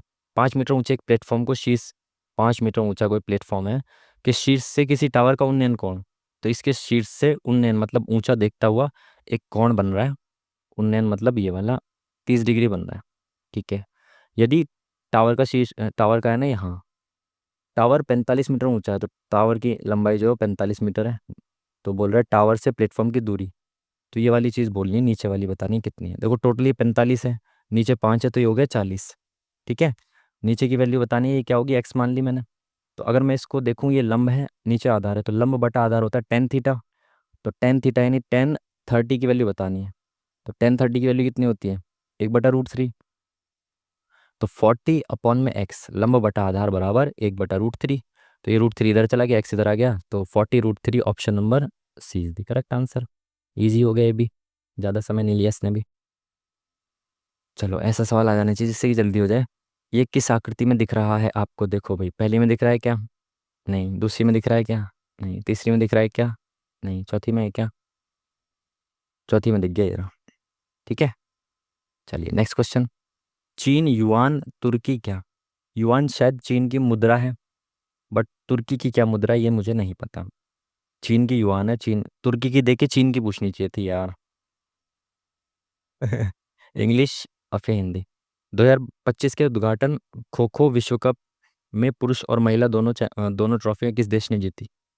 खो खो में तो यार इंडिया के साथ ही जाएंगे ना, खो खो तो यार अच्छा गेम इंडिया का ही है भाई, इंडिया बढ़िया खेलता है खो खो में, बच्चा बच्चा खेलता है ना, क्योंकि इंडिया में। निम्नलिखित में से कौन सा नृत्य रूप शास्त्रीय नृत्य नहीं है। तो शास्त्रीय इनमें से कौन सा नहीं है, बिहू। ये तीनों हैं, 8 शास्त्रीय नृत्य हैं, आपको पता होगा, ठीक है जी। चलिए इंग्लिश हिंदी ये सही है, सारे जीएस के आ रहे हैं ना इनमें। नागालैंड की आओ जनजाति का एक विशेष त्योहार है जो बीज बोने के बाद मनाया जाता है, त्योहार का नाम, ये मॉक में भी पूछा गया, ये पीवाईक्यू का भी है। हॉर्नबिल तो है, लेकिन हॉर्नबिल इसका आंसर नहीं होगा, ये उस वक्त भी ऑप्शन में था। आओ जनजाति का विशेष त्योहार, आई थिंक ये था मिमकुट या मोत्सु, ऐसे इन दोनों में से एक था शायद। इनपुट के साथ जाते हैं, लेट्स सी। क्योंकि पी मॉक में आया था, पीवाईक्यू में भी मैंने इसको देखा था, पिनाकल की बुक में। लॉर्ड वेलेजली 1800 में 1800 ईस्वी में वो फोर्ट विलियम कॉलेज की स्थापना कहाँ की? फोर्ट विलियम तो था ही कोलकाता में ना, कोलकाता में तो बनाया था इन्होंने ही, और वहीं पे इन्होंने स्थापना भी की थी। अगर आपको नहीं पता तो इससे भी आप सोच सकते थे कि फोर्ट विलियम तो है ही वहाँ पे कोलकाता में। MNO क्रमशः इतने इतने इतने रुपए का निवेश कर एक व्यवसाय प्रारंभ करते हैं, कुछ महीनों के बाद N व्यवसाय छोड़ देता है, अगले 3 महीनों के बाद O भी व्यवसाय छोड़ देता है। तो यदि 12 महीने के बाद उनके लाभ का रेशियो ये है तो N, देखो MNO, लाभ का रेशियो दे रखा है, इन्वेस्टमेंट का रेशियो भी यही होता है, ठीक है। इनको पहले हटा दो, 3 0 3 0 3 0, ठीक है। तो 4, M ने 4 रुपए इन्वेस्ट किए हैं, कितने साल भर, पूरे साल भर के लिए हो रहा है ना, तो M ने तो नहीं छोड़ा ना, N और O ने छोड़ा है, तो M ने पूरे 12 महीने तक इन्वेस्टमेंट किया। N ने 6 रुपए के साथ इन्वेस्टमेंट शुरू किया और कुछ समय बाद छोड़ दिया, तो मैंने माना कि इसने X समय तक के लिए इन्वेस्टमेंट किया था और बाद में छोड़ दिया।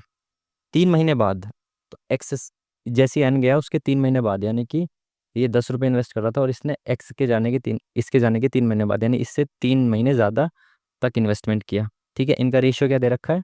8, 3 और 10, ठीक है। तो 12 चौक 48, 48 की वैल्यू 8 है, सॉरी 8 रेशियो की वैल्यू 48 है, यानी कि ×6। तो इसमें भी ×6 करूंगा मैं, तो 3×6 = 18 होना चाहिए। तो एक्स की वैल्यू कितनी आ गई? 3 आ गई ना, 6×3 = 18। पूछा एन ने कितने महीने बाद व्यवसाय छोड़ा, तो 3 महीने तक इसने काम किया। Option number C correct answer. Next question, चलिए।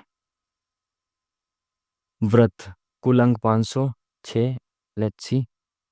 एस थ्री में प्राप्त अंक और S4 में प्राप्त अंकों का अनुपात।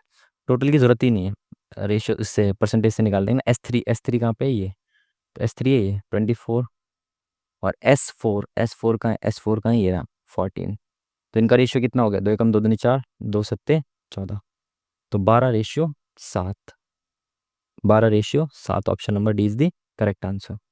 यदि रमन की आयु जतिन की आयु की 1/3 है, तो रमन की आयु जतिन की आयु की 1/3 है, यानी कि जतिन की आयु बराबर 3 रमन, ठीक है। 1/3, और उनकी आयु का योग 84 है, तो रमन प्लस जतिन की आयु का योग 84 है, तो जतिन की आयु बतानी है। और जतिन की आयु को 3R रख सकता हूँ यहाँ पे मैं, तो 3R और R 4R, और 4R की वैल्यू 84 है, तो एक R की वैल्यू कितनी होगी? 4 दूनी 8, 4 एकम 4, एक R की वैल्यू होगी 21, यानी रतन की जो आयु है वो 21 है, पूछी इसकी जतिन की आयु। तो जतिन की आयु इसकी 3 गुना है रतन की, तो 21×3 = 63, option number D is the correct answer. चलिए नेक्स्ट क्वेश्चन। निम्नलिखित में से कौन सा युग्म जंतु जगत के जंतु संघ से संबंधित गलत है? लीवर फ्लूक, निमेटोडा, पता नहीं भाई क्या है ये। साइकन पॉरीफेरा, साइकन का पॉरीफेरा होता है आई थिंक, ये मैंने पढ़ा है। झींगे ऑर्थोपोडा में आते हैं, ये भी सही है। स्टारफिश जो होती है वो इकाइनो डरमेटा में आती है। ये तीनों तो मुझे सही लग रहे हैं, बाकी इसका तो कोई आइडिया नहीं है, और गलत पूछा है ना, तो यही होना चाहिए। जब ये तीनों ठीक लग रहे हैं तो यही होना चाहिए भाई। किसी संख्या से, अरे लो लास्ट क्वेश्चन तक आ गए हैं, और अभी तो 7 मिनट और हैं, बेफिजुल में टाइम की टेंशन ले रहे थे। यदि किसी संख्या में से 25 घटा दिया जाए, तो x में से अगर मैं 25 से घटा दूं, कोई संख्या मैंने x मान ली, तो वह संख्या स्वयं का 95% हो जाती है। संख्या में से 25 हटा रहा हूँ तो 5% कम हो जा रहा है, यानी कि 5% की वैल्यू तो 25 हुई, संख्या कितनी होगी? जब 5% की वैल्यू 25 है, तो 1% की वैल्यू 5 है, 100% की वैल्यू 500 है, खत्म काम। समझ पाए बात को आप? वो इसने 25 घटाया तो संख्या 95% बची, यानी 5% कम हो गई ना। मैंने कम कितना किया था? 25 कम किया था, तो 25 की वैल्यू 5% थी। समझ पाए बात को? 25 कम करने की वजह से 5% कम हुआ, यानी कि 25 की वैल्यू 5 है, 5% है, खत्म काम। तो 1% की वैल्यू 5 हो गई, 100% की वैल्यू 500 हो गई। चलिए, फाइनली 92 क्वेश्चंस तक हमने अटेम्प्ट अपना पहुंचा दिया।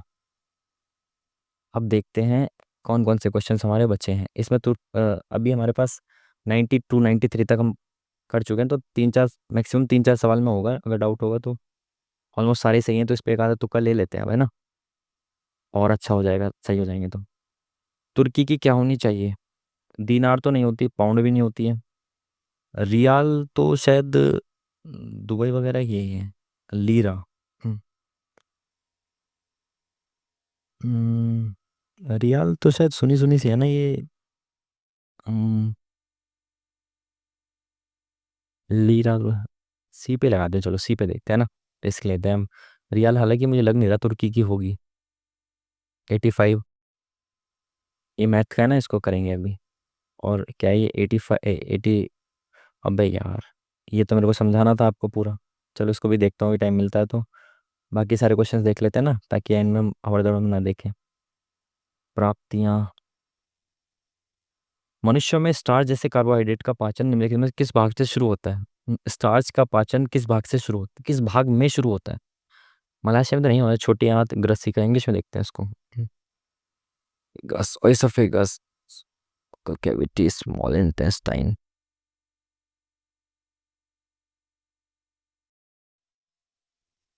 आंत में शुरू होता है। ओइसोफेगस में शुरू होता है, रेक्टम में शुरू होता है, कल बकल कैविटी में शुरू होता है, काय में शुरू होता है भाई? स्मॉल इंटेस्टाइन में शुरू करा दें क्या? किस में शुरू कराएं भाई? इन दोनों में से एक लग रहा है ना, छोटी आंत या ग्रसी का। सी पे लेते हैं, इसमें भी तुक्का है ना। लेट्स सी क्या रहता है। चलिए कौन सा है, 46 43? परीक्षण के सारों में तुक्का नहीं मारेंगे, 95 हो गया। मैथ्स का क्वेश्चन देखते हैं पहले, वो वाला है ना। चलिए, क्या बोला था इसने? एक नाव द्वारा धारा के प्रतिकूल एक निश्चित दूरी तय करने में लिया गया समय धारा के अनुकूल समान दूरी का 3 गुना तय करने में लिए गए समय के 4/7 के बराबर है। तो एक नाव द्वारा धारा के प्रतिकूल, तो यानी कि प्रतिकूल मतलब अपस्ट्रीम चल रहा है वो। डिस्टेंस दे रखा है क्या? नहीं। और धारा की गति यानी कि वाई दे रखी है। और नाव को धारा के प्रतिकूल कुल घंटे, यानी इसकी ये बताना है। वाई दे रखी है, एक्स नहीं दे रखा ना। तो एक्स निकालना होगा हमें। तो इसने बोला एक डिस्टेंस निश्चित दूरी तय करा, मैंने डिस्टेंस मान लिया डी। प्रतिकूल यानी एक्स माइनस वाई, तो एक्स माइनस 7.5। ठीक है। में लिया गया समय धारा के अनुकूल, ये बराबर होगा, इसका जो टाइम है वो धारा के अनुकूल समान दूरी का 3 गुना। तो समान दूरी का 3 गुना यानी 3D, धारा के अनुकूल यानी एक्स प्लस 7.5, 3 गुना तय करने में लिए गए समय के 4/7 के बराबर है। तो यानी इसका 4/7 हो गया ये। ठीक है, यानी इस इक्वेशन को सॉल्व करना है। चलो भाई सॉल्व करते हैं इसको। क्या करें पहले, इंटू ही कर देते ना। तो इसको मैं क्या लिख दूं, 4 × 12 D। इसको क्या लिख दूं, 7x प्लस 7×5 = 35, 49 50 और 2 52, तो 52.5। ठीक है, बिल्कुल ठीक है। ये 12D हो गया, ये इधर चला जाएगा। तो D इंटू 7x प्लस 52.5 बराबर 12D इंटू एक्स माइनस 7.5। ठीक है, तो डी से तो ये वाला डी खत्म। अब कलर बदल लेते हैं ना, नहीं तो मिक्स हो जाएगा। तो यहाँ पे 12x हो गया, माइनस 12 84, 84 और 6 90। ठीक है। ठीक है, अब क्या करना है भाई? इस 90 को इधर ले आते हैं, इसके पास प्लस कर देते हैं, और ये 7 को इधर ले जाते हैं, इसके पास माइनस कर देते हैं। तो ये कितना हो गया, 5 2 9 5 14। ठीक है, तो 12x में से 7x गया, बचा 5x। तो 5 दूनी 10, 5 × 8 = 40, 5 × 5 = 25। तो एक्स की वैल्यू आ गई 28.5। चलिए भाई, एक्स की वैल्यू तो आ गई, अभी 2 मिनट है, आराम से हो जाएगा। 28.5 आ गई एक्स की वैल्यू। ठीक है। बोला क्या है, नाव की धारा के प्रतिकूल 42 किलोमीटर, तो 42 किलोमीटर धारा के प्रतिकूल यानी एक्स माइनस वाई। तो 28 माइनस 7.5, तो 21 आ गया। तो 21 प्लस 54 किलोमीटर अनुकूल जाना है, तो यानी कि अब इनको प्लस करना है। तो 7 × 4 = 28, 7 × 5 = 35 और 1 36 हो गया, है ना। बिल्कुल सही। किस दूनी 42, 2 घंटे यहाँ पे। ये 36 ही हो गया ना, 8 7 15 और 6। ठीक है, 9 × 4 = 36, 9 × 6 = 54, 2 18 36 54। तो यहाँ पे लग गया 1.5 घंटा, तो ये लगा 2 3 साढ़े 3 घंटे। लो जी, इसका भी आंसर आ गया। चलिए। तो भाई बहुत सारे अटेम्प्ट हो चुके हैं ना, 96 तक हम पहुँच चुके हैं। अब बेफिजूल में छेड़ना सही नहीं है, दिक्कत हो जाएगी। और आज मुझे लग रहा है कि काफ़ी इजी पेपर था, है ना। इसको सबमिट कर देते हैं जब तक हमारा प्रोसेसर इसका स्लो है, तो जब तक बातचीत कर लेंगे। ठीक है, बाकी काफ़ी इजी लगा आज का पेपर, एज सच कोई ज़्यादा थोड़ा टफ वफ क्वेश्चंस देखने को नहीं मिले। बाकी हाँ, 2 4 क्वेश्चंस ये थे हल्के से कैलकुलेटिव, ये बोट एंड स्ट्रीम वाले, और तो एज सच इसमें कुछ था नहीं। बहुत इजी पेपर लगा मेरे को आज का, फिर भी 5 गलत करवा दिए। मुझे लगा 90 प्लस होगा आज का स्कोर, बट एक कम रह गया, एक क्वेश्चन कम रह गया, नहीं तो 91 हो जाता। क्या करें, कुछ नहीं कर सकते। तो 5 क्वेश्चन गलत हो गए हैं। अब वो पता नहीं 5 क्वेश्चन कौन से गलत हो गए भाई, इतना तो तुक्का भी नहीं लिया, लिए थे शायद 1 2 तुक्के लिए थे एंड में। खैर भाई, ये है जो भी है, स्कोर 91 हमारे करेक्ट हुए हैं। अब 5 हमारे गलत हुए हैं। अब वो देखना पड़ेगा कौन से क्वेश्चन गलत हुए हैं। 7 अप्रैल नहीं, आज ही इसका रिजल्ट आ जाएगा, तब देख लेंगे इसमें कौन से क्वेश्चंस गलत हुए हैं। ठीक है जी। तो मुझे तो लग रहा है जीएस वगैरह की कुछ क्वेश्चन गलत होंगे, और रीजनिंग या मैथ्स के भी अगर कुछ क्वेश्चन गलत होते हैं तो उसको भी देख लेंगे। बाकी अच्छा स्कोर है मेरे हिसाब से तो। 90 तो आपके भी आ जाने चाहिए, सबके आ जाने चाहिए 90, क्योंकि पेपर का लेवल कुछ उतना है नहीं। आसान आसान मैथ्स और रीजनिंग के क्वेश्चंस भी बहुत आसान थे आज। कुछ मैं तो शुरुआत में बहुत ज़्यादा आराम से फ्लो में बैठ के कर रहा था, तो बहुत इजी पेपर था, ऐसा कुछ लगा नहीं आज के पेपर में, है ना। बहुत इजी पेपर है। तो आप सब लोग भी लगाइए मॉक, लगा ही लिया हुआ आपने तो आपने भी अच्छा स्कोर किया होगा इसमें। ठीक है, तो बाकी नोट्स बनाते रहो भाई, बिल्कुल अच्छे से इसके नोट्स बनाओ। इसको एनालाइज करो, इसको पहले अच्छे से एनालाइसिस। एनालाइज कैसे करेंगे आपको मैंने बताया भी, ये जो ग्रुप डी की मैंने पीवाईक्यू का एक पेपर कराया था, प्रीवियस ईयर पेपर कराया था, एक अभी मैंने रिसेंटली 1 2 दिन पहले।